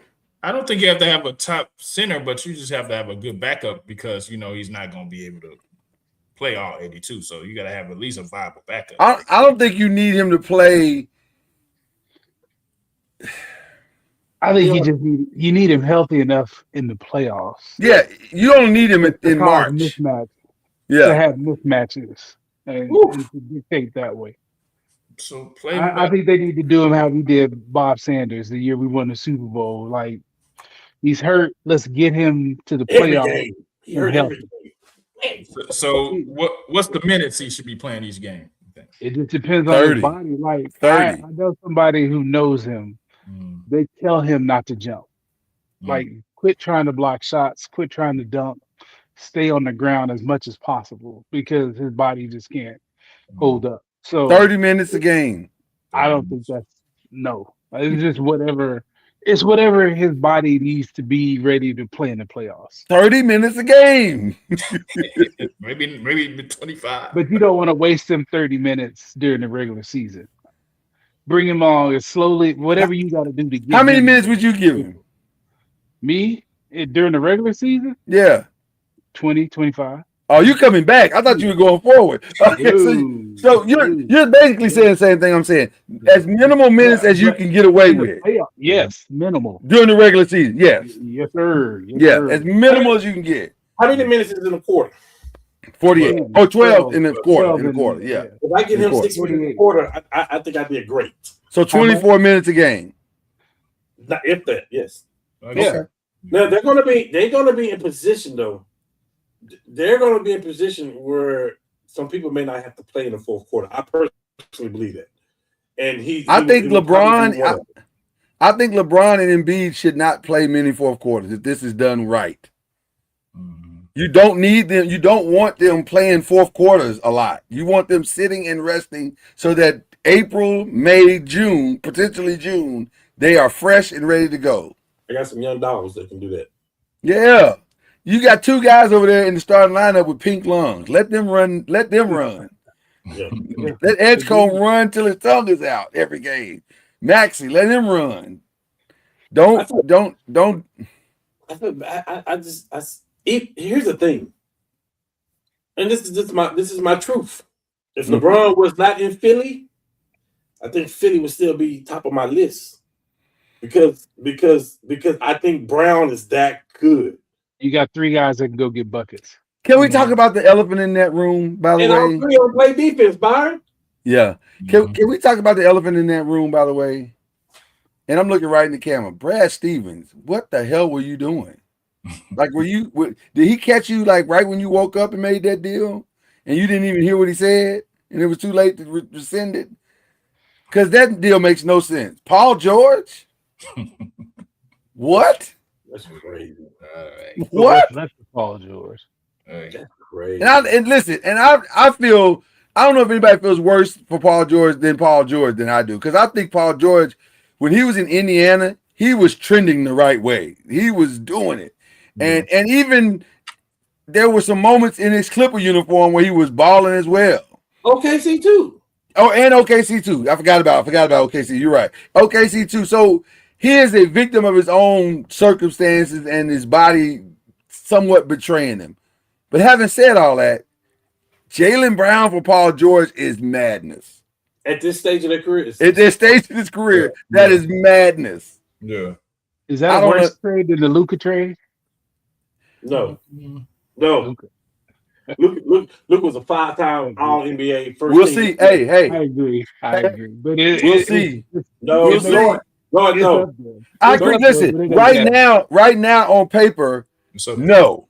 Lord. But if Philly marches right to the finals, it's still not in year one. Because what you're saying then is that this could be the worst trade in sports history. We're saying that about the Luka trade. This is the worst trade in sports history. This has nothing. What's bad? I'm not gonna hold you. It's bad. This is bad though. Like, I ain't gonna hold you. It's bad. They traded it in the same. I mean, so did it's really bad. It's really bad. It's really bad. To your division rival. That's crazy. You got to see them 4 times a year. They're going to beat you 4 times in a row. With all due respect, this is nothing close to it because you have to throw the Anthony Davis factor in there too. I agree. Yes. It's nothing close to it. Paul George might not be on the court just like Anthony Davis wasn't on the court, so it could be. Yeah, he may never even play. So. West, in the West, what does it look like? Is this Wemby's league now? And we all chasing them? No, it's the Oklahoma City's gonna have something to say. Can we take a moment to pause for Oklahoma City's off season? Because they traded Lou Dort. I told you somebody's gonna get traded. And it was 2 people they traded, right? 3, and they got back more picks. 6. I told you somebody's gonna get traded. Well, it was all second-round picks. Yeah, well, we knew they were gonna get traded. Yeah, we knew they were gonna get traded. They can't pay all of them dudes, so they gotta. They're gonna have to hit on draft picks, which they do. Here's the crazy thing that people not realize. Here's the crazy thing though. They might have got better because Casey Wallace is better than Luke Dort, and he was all defensive team too. By the way, Casey Wallace can shoot. Yep. You can't play. You can't play 5 on. Yeah, you can't play 6 on. There it is in this system. It's worse now. Yeah. As I said, Oklahoma City's gonna have something to say. Well, we see a different Chet though. Chet gonna be back to his normal. Well, I hear his counseling is going well. I mean, it ain't like the Spurs blew him out either. Those games were tight. Excuse me, no J-Dub and no.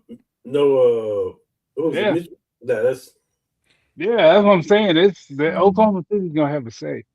But ain't no such things as halfway crooks, though. I'm just saying. He's got to step it up. Without being unbiased, I like my Lakers because I think. Well, let's talk about that. Because let's talk about the offseason chess. I think people are being. I just think people downgrade how great Luka is.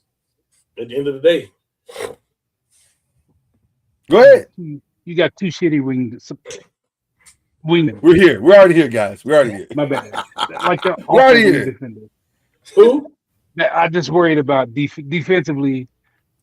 They're awful. You know, Luka and Austin.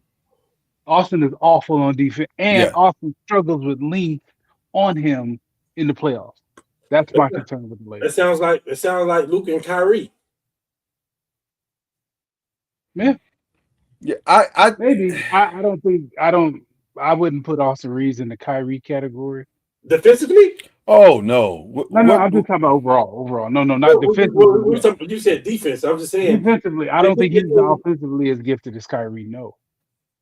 I'm just saying defensively. No, I don't know if anybody is offensively. I just worry about that. Okay. And then they don't have behind them what they had in Dallas. Not yet, we don't. Not yet. There's still a lot of offseason to go. Fair point. But as of right now, today, that's my concern with the Lakers. Like they're not good on defense, and there's nobody behind them. Well, actually, Walker is good on defense though. How many games is he gonna play? I mean, we can call it what he wants. The numbers don't lie. Yeah, I hear you. No, and my issue with him is more health related than right. He played 5 games last year, but we all know that could have been 35 because they was tanking. Like Yeah, we know 100%. Come on, 100%. his shoulder from high school. That's correct. Right, That's right, correct. 100%. Come on. Yeah, yeah. That is The correct. other thing is too, and Cam and I talked about this as well. The biggest thing for the Lakers is their rookies got to step up. Yes. They have two athletic wing rookies that on paper look like they can do a lot of things. So if they take the next step like their talent says they can, then a lot of what has gone wrong gets solved. But also, I don't think the Lakers are done. Let me say this. We got a question coming up later, and I want to actually get to it now because it ties into this. The question is, are the Dodgers ruining baseball? And the answer to that is absolutely, because they can. And you can too, because guess what? Scabal didn't cost that much. Mm-hmm. So if you want to play the game, play the game. They playing the game that's available to them, which is why I bring up the Lakers. Because Mark is figuring out the game. He's figuring out how to play the game. And he's going to figure it out. His team is going to figure it out. And once they do, they'll be fine. But they're definitely, I think they're moving in the right direction for sure. I think they're moving in the right direction for sure. I think we got a hole at the power forward position. 100%. I like the guy we got in Toronto, but I want him coming off the bench doing what he do. I mean, he got 6-man votes last year. I rather that. But like, if they can get PJ Washington and plug him into the 4, and there's a couple other people that they looking at. I love the idea of them adding Jeremy Grant. Like, it's people that they looking at to put in that 4 position that bolsters the lineup. Watch August 6th. August 6th is the date that a lot of teams can sign some of their players to bigger contract, like the Anthony Davis deal. Right. I would imagine that's going down August 6th. There's a couple others like that. Right. The buyouts are going to go down there. That's when you'll see the next wave of things happening. So I do think the Lakers aren't done. They got to get depth. They got to get more depth. That's exactly Oklahoma right. City and San Antonio, that's one of their superpowers. Which position they got to get more depth? On the wings and in the front court. Who needs to get more depth? Hold on. I missed what you said. The Lakers, they got to San Antonio and Oklahoma City's depth. Yeah. I think at the power forward and the center position, I think they do. I think the wings, I think they okay with Zaire coming off the bench, with Thibault coming off the bench, with Sexton coming off the bench.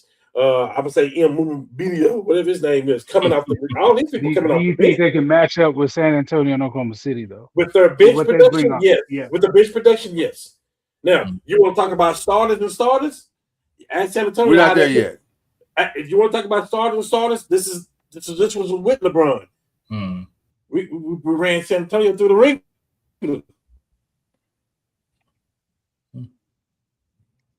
I think it's going to be interesting to see where this is all headed in 2 days. Now, with that being said, this is Wemby's league. Because of what he can do on both sides of the ball. Yeah. The only thing he's missing right now is a head coach. That's it. Hey. He's missing Ime Udoka is what he's missing right now. Ime is going to say, hey, tall guy, get your ass down there to the paint and don't shoot another shot in this fourth quarter. Yes. Your words are very hurtful. So Mitch wasn't the guy. Mitch no, he's not the guy. Hey, De'Aaron Fox in game 4, you were so stupid in this comeback to try and shoot that layup. I'm glad you said that, Byron, because I'm not going to start you the next game. Hold on. You're too old to make that mistake. I told Lloyd I can fix the Spurs right now with one trade. Talk about it. I can fix them with one trade. Talk about it. And to where? That's why I said, go ahead. I want to hear what you got. I'm sending him to Houston for Ime Udoka and Fred VanVleet.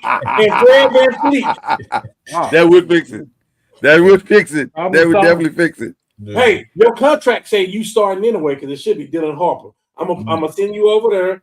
Matter of fact, I'm gonna do you a favor. I'm gonna send you home to Houston. That's where you from. Yeah.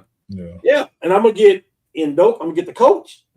I'm gonna get VanVleet. And I'm telling you right now, Spurs unbeatable. And I don't think they have good strip clubs in San Antonio, so I think it'd be fine. I don't know. and the women still eating them churros, so he's good. And You talking about getting what they needed in the draft. They went and got 2 bigs. Yeah. And then they added Tobias Harris. Yeah. See, Tobias Harris alone on the court is gonna say, hey, he gonna call timeout when they don't want to. Say, hey man, right, he's not gonna let he's not gonna do the stupid stuff. Yeah. 14, we just did 4 jump shots that we missed. Y'all come on. Yeah, he's not gonna do the stupid stuff. That's all they was missing last year. Yep. Listen, they beat the Knicks. We can say Knicks had a great whatever that is. They beat the Knicks. They beat them 15 quarters for sure. You don't blow those Knicks. Veteran out there, man. There's the other 4 that didn't go quite so well. I thought that's what Harrison Barnes was. I thought that's what he was supposed to be. Yeah. He ain't sniffed the court. We would be remiss if we didn't give Chad the opportunity to discuss his Warriors. Ain't no opportunity. Wasn't nothing going on. Hey, coming in hot. Lord, yeah, man, chill. Jesus. Man. You got mad. Yeah, he triggered me, boy. Golly. Wow, man. Hold on. We just said August 6th, it's still moves to be made, man. Y'all got plenty of time. Man. He said he triggered me. Okay. Man. What is it? Is there a move? Yes, there is one. There is one. Oh my God! But the move you talking about ain't the one that I'm talking about. It is. Yeah. Fire Mike Dunleavy. Yeah, that's the move. That's the move. That's the move. Oh my God! That's the move. That's number 1. Can I say this about your team, Chad? Can I talk about your team? Talk about them. Sure. Give them some hope. Go ahead, man. Let me just say this. Are you gonna give them hope though? Or are you go?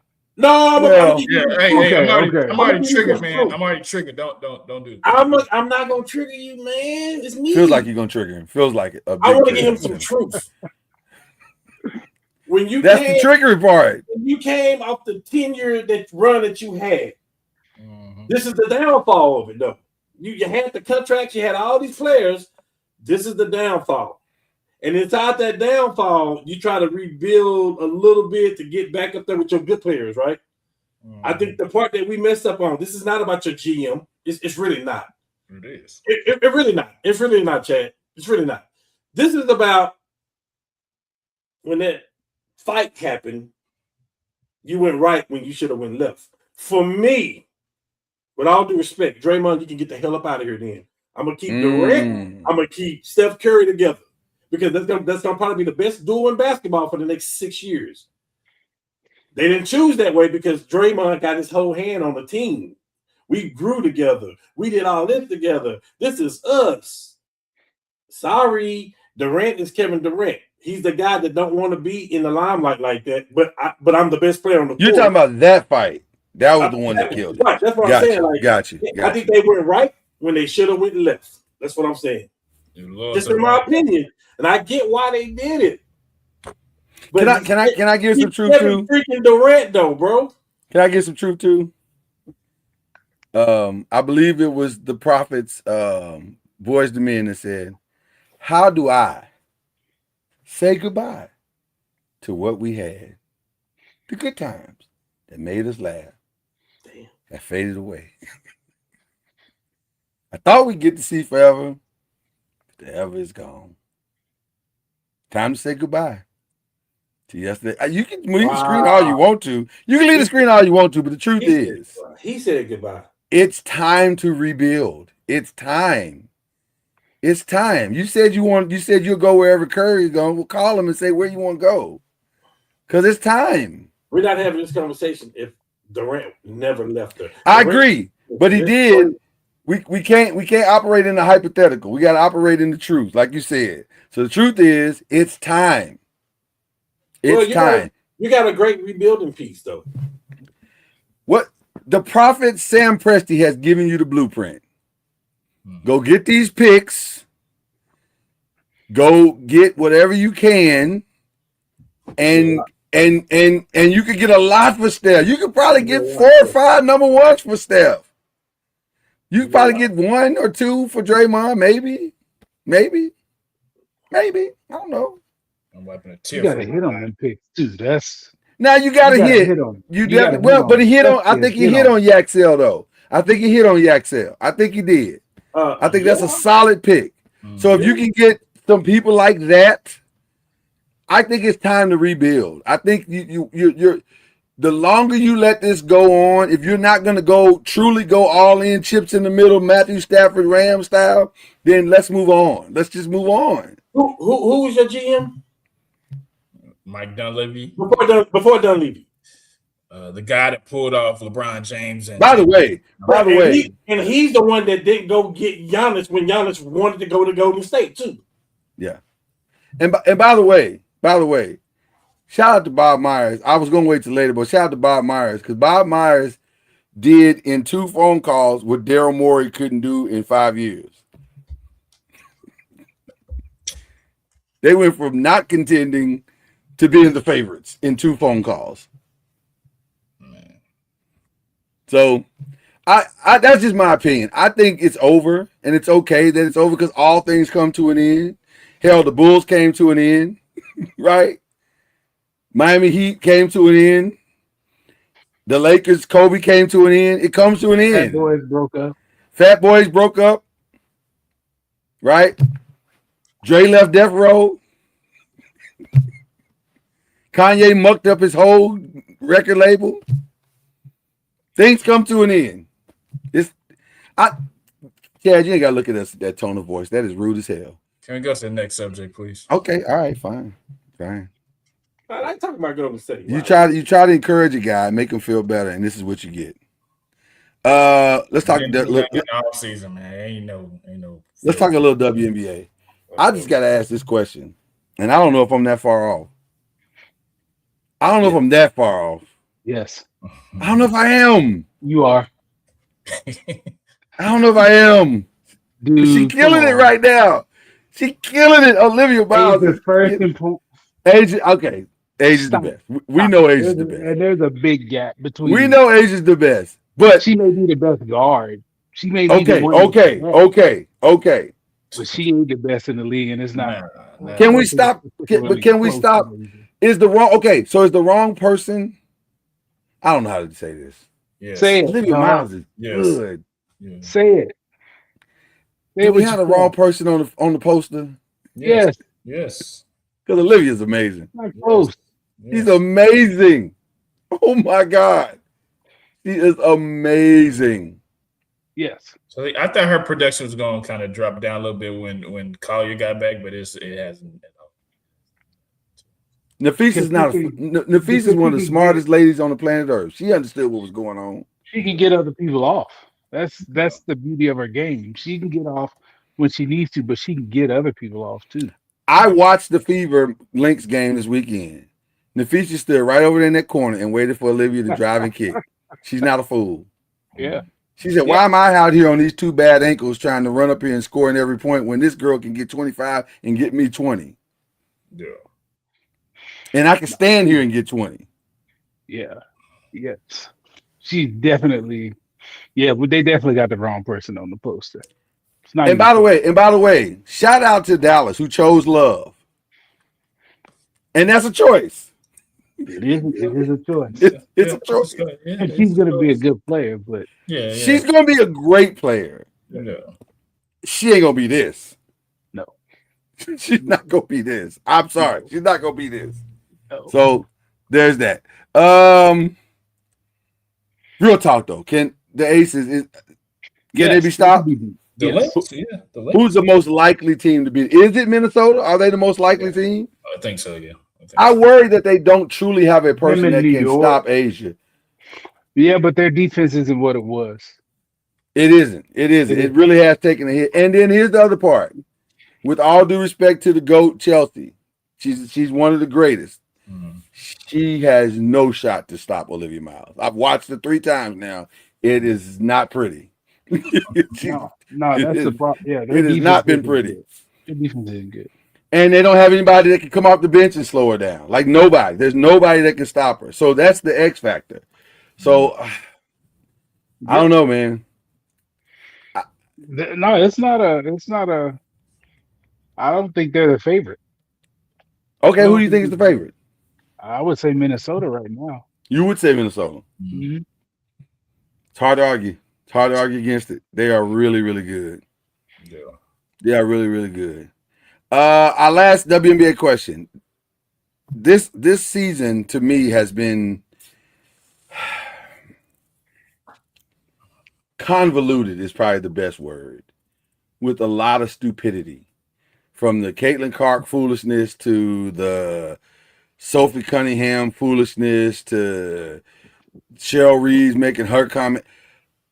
Is the scrutiny around the WNBA unfair, or is the WNBA themselves their own worst enemy? Yes. I think this, she was, I mean, the Caitlyn thing she's hailed as the greatest thing without proving it. Yeah. Like, what is she? Oh, she's been wearing that. What did she won? She hadn't won anything. She didn't. Angel beat her in college. She hasn't won in the league. They actually played better when she left last year. She's not the best player on her team. Like, we can say what we want. I watched that game too. And guess Kelsey who Mitchell went was in? incredible. And in the fourth quarter, guess what they were doing on defense? You need to come sit down. Yeah. The best player in your league can't be subbed offense defense. Can't. That's not to say she's not great and all of that, but golly, she ain't what y'all think she is. So that's part of it too, that whole narrative. And then this also comes with a growing league that, people weren't really paying attention to. Now Everybody is. Yeah. And they don't really know the history of the game. They don't, it's too physical. Well, you ain't never watched it. Clearly. When people say that, I'm like, you clearly haven't watched the WNBA at all. Yeah. When Boomer Esiason said she should go overseas, I was like, you think that's better? Yeah. Yeah. I think that's where I was like, that's way worse over there. Yeah. I think that's where the thing happens, the overall growth, and everybody's watching it now. The more microscope it's under and more eyes are noticing different things. So I think that's where the media scrutiny is coming from. But I think, to your point, Chad, I think because there are so many eyes, and this is where I think Kathy Engelbert is a horrible commissioner, because there are more eyes than there ever have been. So that means we got to be more intentional than we've ever been. And the things that we do and the things that we say and the behavior that we display has to be better than what it's being. And we're killing ourselves. Yeah, we're killing. As a league, the WNBA is killing themselves because they can't. And I'm not talking about the physical play. That's not what I'm talking about. I'm talking about going on podcasts and saying stuff that there's no reason to say it. There's no reason to say it. You're media trained. You know how to get out of a question. Get out of the question. You don't have to answer that question. Stay out of that situation. Stay out of that conversation. And then if she makes that statement, you don't have to respond. You're taking the spotlight off of where the spotlight really needs to be, which is on the play of these girls who are having a fantastic season. So now we got trans shirts and all. That's stupid. That's stupid. All from a player that don't average 10 points a game. Sophie Cunningham is not, I'm sorry, but that ain't worth the conversation. Yeah. With all due respect to her, it ain't worth the conversation. Let her think what she want to think. So what? And then Candace Parker gives her a PE that's sold in stores, but that's a whole nother. Say it again. Candace Parker, her PE is sold online in stores. Her player edition shoe. Yeah. All the people sign to Adidas. You pick her to give a shoe to. What are we doing? That was a miss. You gave it to Sophie? That was a miss. Really? She has her own PE online at adidas.com. Where is she at on average points in that team? I'm just out of curiosity. Something. I'm just out of pure curiosity. I would just like to know where she's at. The only reason people know her is because the Fever get those TV because of Caitlyn. That's the only reason. Because of what she says and stuff. She's not. It's not something that you need to be. Okay, here it is. She is. Hold on. Is she third on the team? Maybe. No, she should have. She's fourth. She's fourth. She's averaging 9 points a game. Oh God. Yeah, what are we talking about? And she got her Yeah. own player edition shoes. Yeah, that's crazy. What are we doing?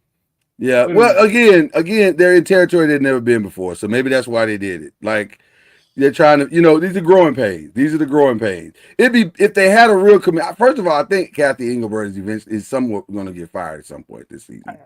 Yeah, I gotta believe they're going to fire her. I think so. And get somebody that's more capable of running the league and being more sensitive to the players and also understanding the culture and the nature of the growth that is taking place, because that's where we are. It has to be. You got to get somebody that knows what they're doing, and she clearly don't know what she's doing, and they don't respect her. Would you go with a female the or would league you was go with a founded male? on activism too. Yeah, say it again. I said, would you go with a female or would you go with a male? I would go whoever understood the assignment. I don't care if it's male or female. Go with somebody who understands the assignment of what's taking place in this moment. If it's not a female. Probably, but at the same time, if they could find their version of an Adam Silver in female form, then okay. But if you can't, go with the person that understands where we are, what the growth is taking place, and can maximize that growth and understand how to build off of it. I just think they're kind of blowing it right now, because this is it's too much noise. It's too much ridiculous noise, and it's noise coming from people that don't understand what they're watching in the first place. So the way to shut that up is to get them to focus back on the thing that's the most important, which is the game. That's all I'm saying. The game is good. It's really good. So, okay, let's get to the final five as Cam returns.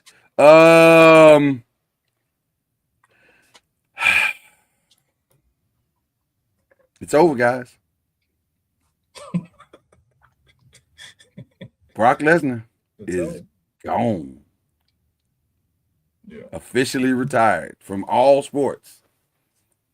They asked him today on Pat McAfee when he made his announcement, are you going to do like celebrity boxing? He said, I'm not doing shit. That's a quote, by the way. Yeah.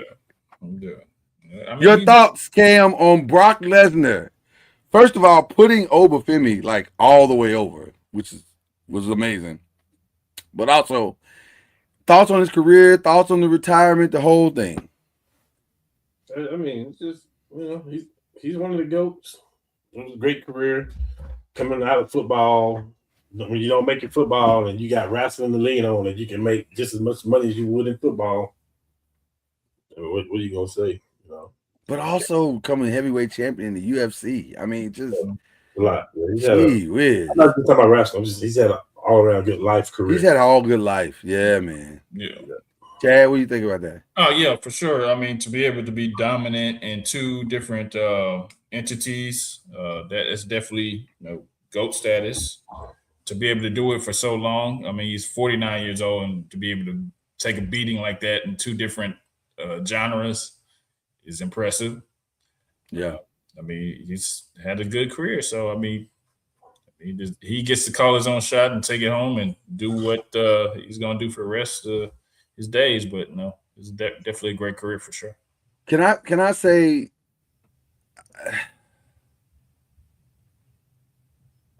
I heard reports that he was training with Oba personally from way before WrestleMania, on through WrestleMania, on through Backlash, on through to SummerSlam. That's how much he believed in this kid. And by the way, Oba got it. He got all of it. Anything that you're looking for, he got it. Mic game, skills, he got it. Yeah. But to get that stamp of approval from a Brock Lesnar, and to be given the same gift that Brock got from Undertaker's 21-0, to be given that I beat you in a match that you never lost in. That, I mean, come on, man. You got to give it up to Brock. That was impressive. Yeah. That was impressive. That was very, very impressive. What do you think of the theory that I've had as far as Paul Heyman now managing Obafemi? I think anything is possible, but I hope it doesn't happen because I don't think he needs it. I think Oba's doing just fine without it. I think it's way too early to turn him heel when probably the merchandising sales say keep it where it is. The crowds for sure say keep it where it is. I wouldn't touch that until he's had his first championship run, and let's see how that goes. And then if that starts to stale out, then maybe. But he's a star. He is a star. He's the Trick, Javon, Lash, Jay to some degree. They're on fire right now. They are on fire. Stephanie Vicar, I mean, they're on fire right now. This new crop is on fire. Leave them alone and let them cook. Let them cook. They're doing great. Speaking of Stephanie Vicar and all the others, your thoughts on SummerSlam? Did you get a chance to watch, Cam? Yeah. Okay. Any thoughts about SummerSlam? Good, bad, indifferent? I mean, I love the bloodline story. I do too. Yeah. I'm loving it. I'm not 100% sure where it's going. By the way, I'm a little confused about what they're doing with Royce Keys, because he took a whooping last night, and I was like, "What's the point of that again?" Because I don't know.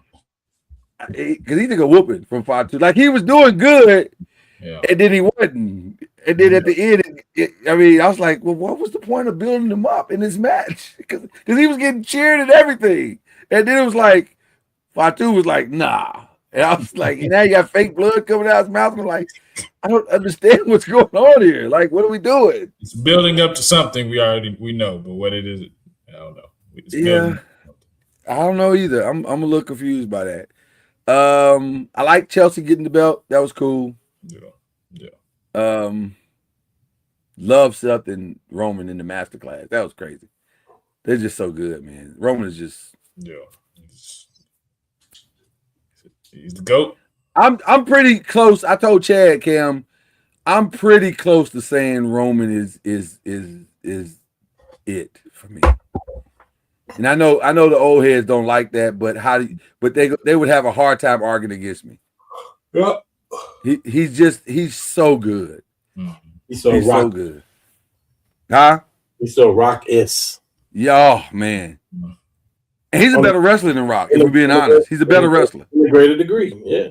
Yeah, he's a better wrestler than Rock. So, okay. All right. Okay, we're all back down. I told you this was coming. It's coming. It's here. Are they ruining baseball? We talked about it a little bit. Are they ruining it? They're just playing for championships. That's how you play for championships. You bring the best baseball team out. Nah, the Yankees done it for years. Nah, they ain't ruining nothing. Yeah, you got to pay to play. That's what they say. So the bigger question is, does the majority of the public care? No.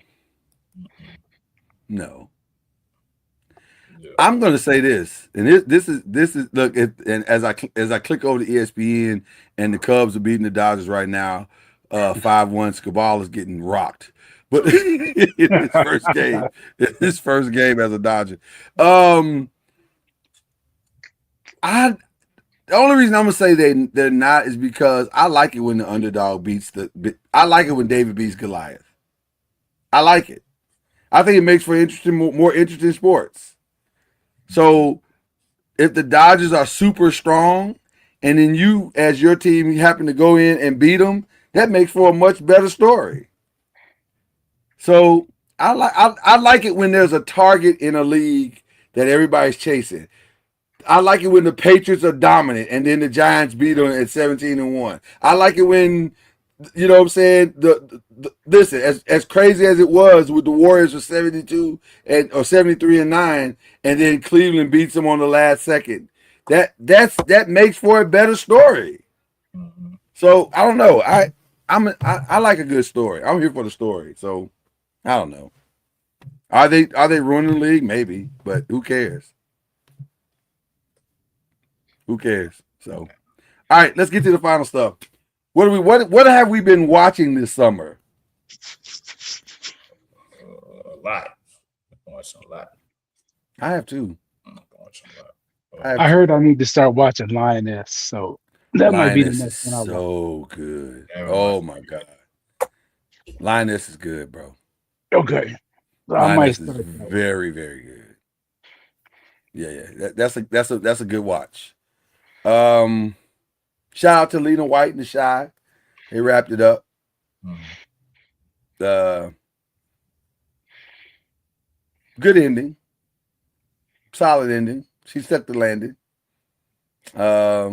You know, that's all you really want. Raising Kanan wraps up this Friday. If you watch the last episode, whew, man, spicy. You watch Raising Kanan, right, Chad? No, I don't. You don't? Am I the only one who watch Raising Kanan?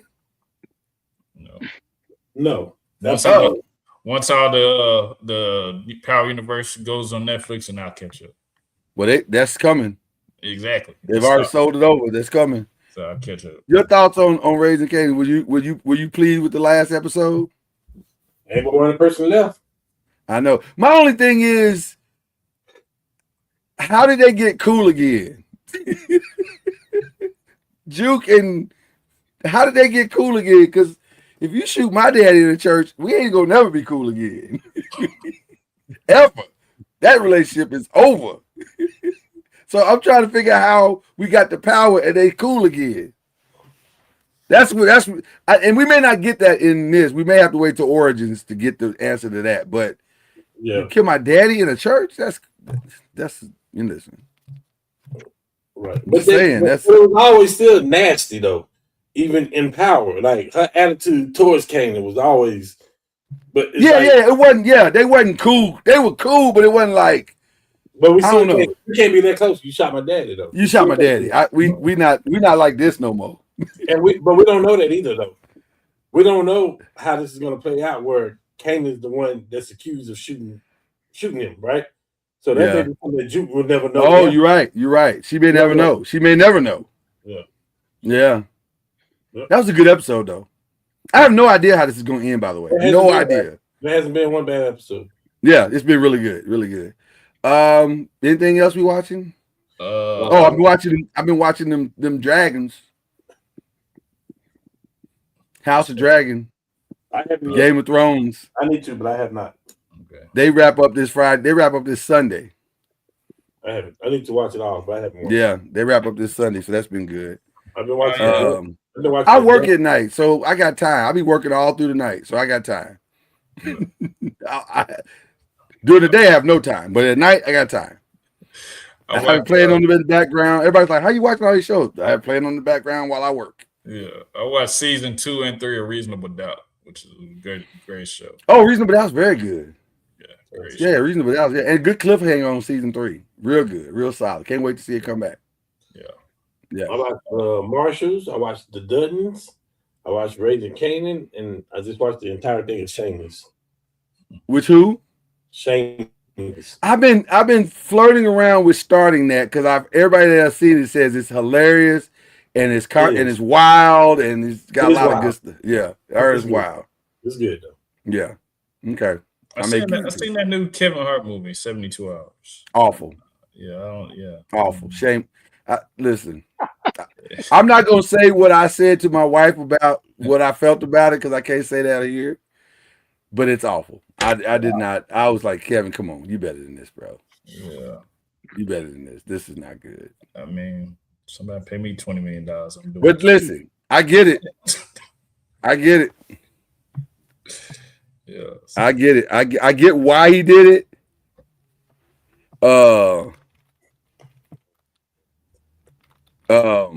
But that was not a good movie. Yeah.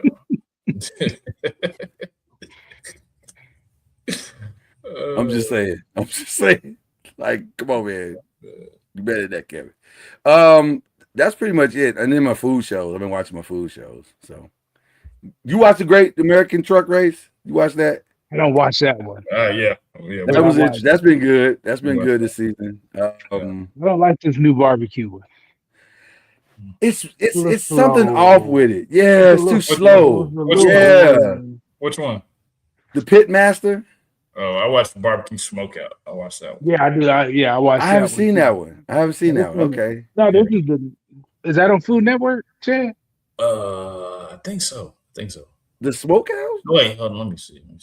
I hadn't seen that one. Hold on, let me check. I think I watched it on YouTube TV. Let me see. I'll tell you in just a second. But yeah, it's with the Bledsoe. Well, he's on both, okay, I have ain't seen he? that. I've seen that one. Ain't he on both? He's on Pitmaster too. Who's the? No, that's That's Mo K-Son. K-Son. K-Son is Mo. on Pitmaster. Big Yeah, Mo. they look so much alike. So, It's on Tastemade. It's on a channel called Tastemade. Yeah, I don't even know what it's that like is. an Okay. online channel YouTube on TV. your TV. Yeah. Oh, gotcha. Yeah, Okay. YouTube TV. Yeah. It's a good one. Other than that, I think I watched DR from Detroit. Outside of pure curiosity, that was interesting. It's an interesting show. It's not bad. It's good. It's just it's quirky. Yeah, it's very quirky. Two other stupid things that I watched: Little Brother and Dink. No. The Dink. No, I'm not watching those.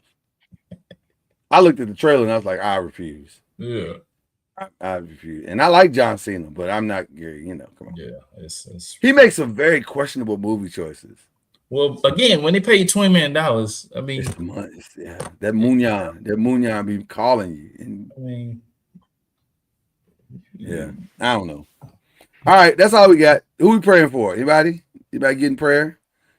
My friend Lisa Glenn, I just found out is sick, and she's in a fight for her life.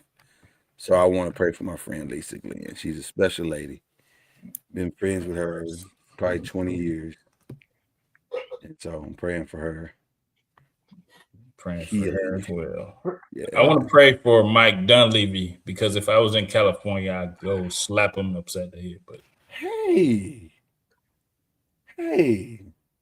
So I pray that I never make it to California and San Francisco. Wow, that is so hot. Yeah, I don't understand the violence. I don't get it at all. He signed Draymond and Gary Payton. What do you want from this guy? Jesus.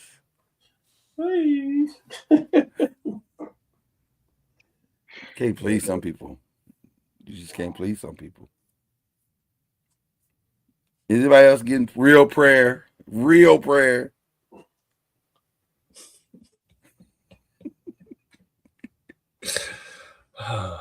Nobody else? Okay. Praying for all the people on our teams to stay healthy all year. That'd be nice. That would be nice. Okay. All right. Well, who we unshouting out? That's the last. We only got 2 things left. Unshout out. Who we shout out? Unshout out. I would like to unshout out Mike Dunleavy for. Come on, man. Now I just feel like bullying. I know. What else he do to him? He's gonna beat him up. You unshot him out. Right. Fired.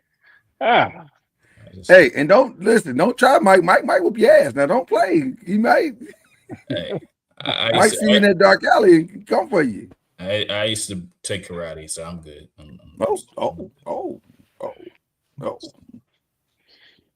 Okay. Karate. All right. Anybody else except for Mike Dunleavy? It's not a whole lot going on to unshout people out, really.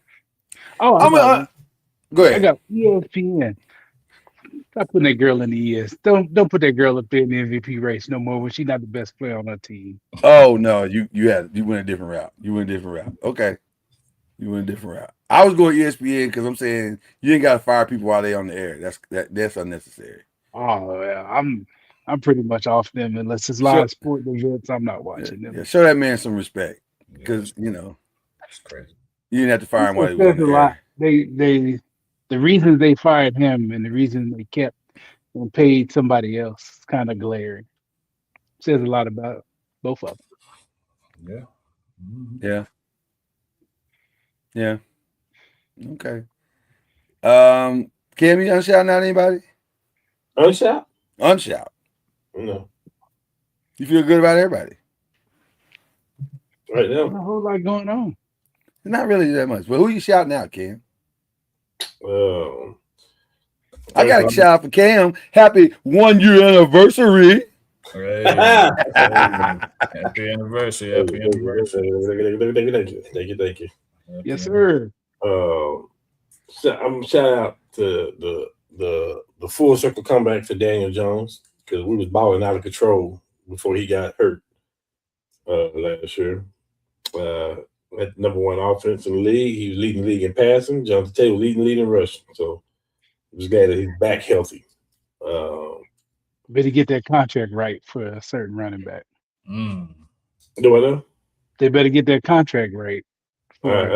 It's Indy. I have no doubt. So Anthony Richardson is not going to start? Is that what you're telling me? You better not. He's number 3 on the depth chart. You and Chad just chose violence today, didn't you? I'm just telling the truth. Like, he is. Riley. They got Riley. Okay. And then for me, shout out to LeBron for making the decision that you made because it would have been the easy thing to go some other places too, like really easy. Miami, Warriors. Golden State to play with your homeboy. Yeah. Homeboy. So you did what you had to do. I'm cool with it. Like I say, I don't have an issue with LeBron in this case of what he did. Like I think he had to make the exact right. He got a lot of stuff going on family wise that's at the end of his basketball career that he had to consider.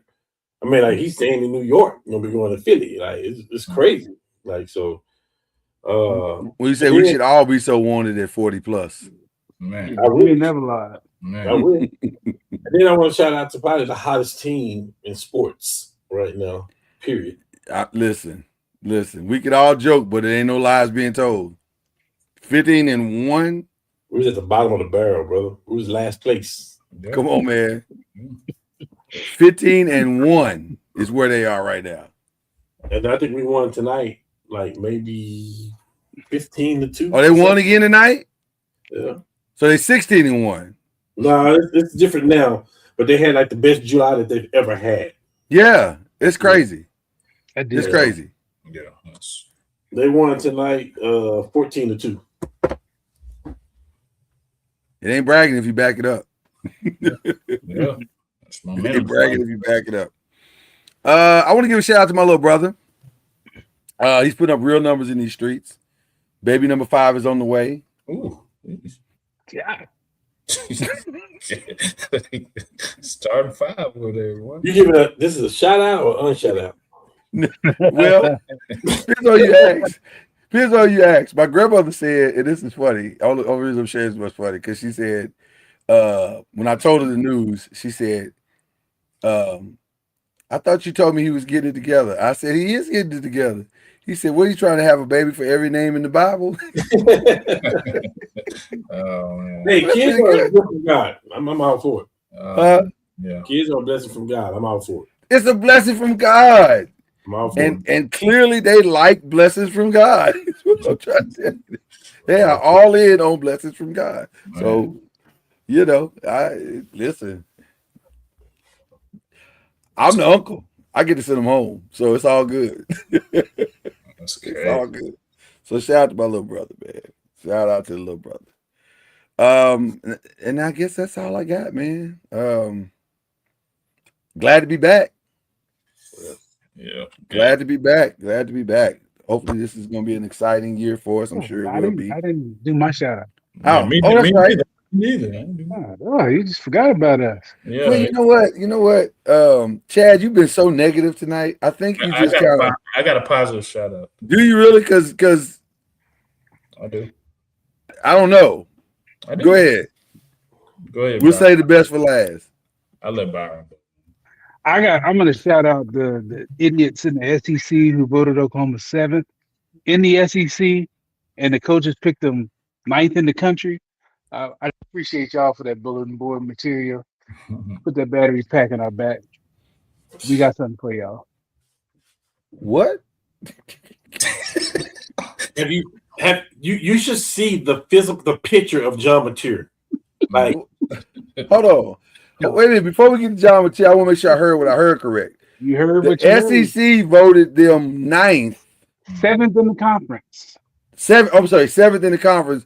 But the coaches poll, the national coaches poll, so are they saying that all 7 teams ahead of them are also 1 through 7 in the league in the? No. And I just from what I've heard coming out of there, Well, somebody's gonna be wrong. Yeah. And it's We'll gonna be see. the folks in the SEC poll. From what Right. everything I've heard from people that are not That are not over, biased toward SEC football, thinking they it's the were greatest like, thing since sliced bread. yeah. We That don't wasn't- have a bad. We don't have a bad schedule. No, you got to get through 3 games. Georgia, Texas, Texas, and what? You got South Carolina or Michigan? Michigan. Yeah. We went 2 of 3 of those. You right there. It's hell to pay for everybody. Yeah, you're right there. You're right there. The physicality on offense, I heard, is night and day different. But Well, shout out appreciate y'all. We for giving us that extra push. Listen, sometimes that's all you need is a little doubt. And I agree with Cam. If you saw Mateer, like, whoa, Is he bigger? Is he getting bigger? he's jacked. Is he Cam Newton big? He is. Yeah. He's just shorter, but yeah, he's jacked like that. His I like legs that. are already big, but his upper body is ridiculous. I like that. I I like when when he's run a quarterback, so that's good. Yeah. maybe his middle name. Maybe change his middle name to Mike Jones. Just saying. Back then they didn't want him. Now he's thick. They all on him. Oh, Yeah. we wanted him. Not y'all. We just didn't want him against Texas. Anyway, we'll talk about college later. But I We got some time. We got some I time. got It's thoughts been on that, Cam. hey. It's been great. It's been awesome. We glad to be back. I hope y'all. Hold on. Man. Come on. Because we don't want to hear about Bob Myers no more. All right, go ahead. It's a shout out. It's a shout out. It's definitely Bob Myers. It's gonna be positive. Okay, go ahead. Shout out. I would like to shout myself out. As of this Friday, it'll be 2 years since I was in ICU for 2 weeks. Yeah. So definitely doing better, and better You're right. than I was This was 2 years ago. It was touch and go. It was not pretty. Yeah, so It definitely was not pretty. I agree. That was a good shout out. See, I will give you.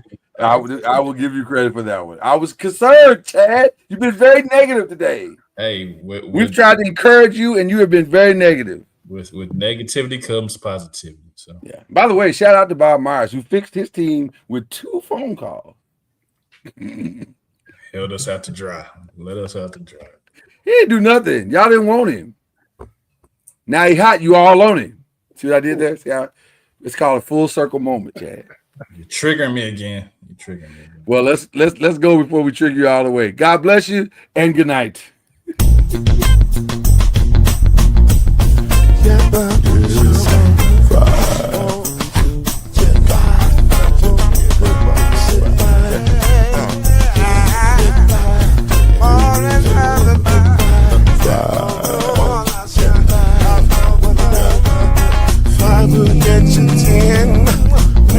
Plugging in with the there's no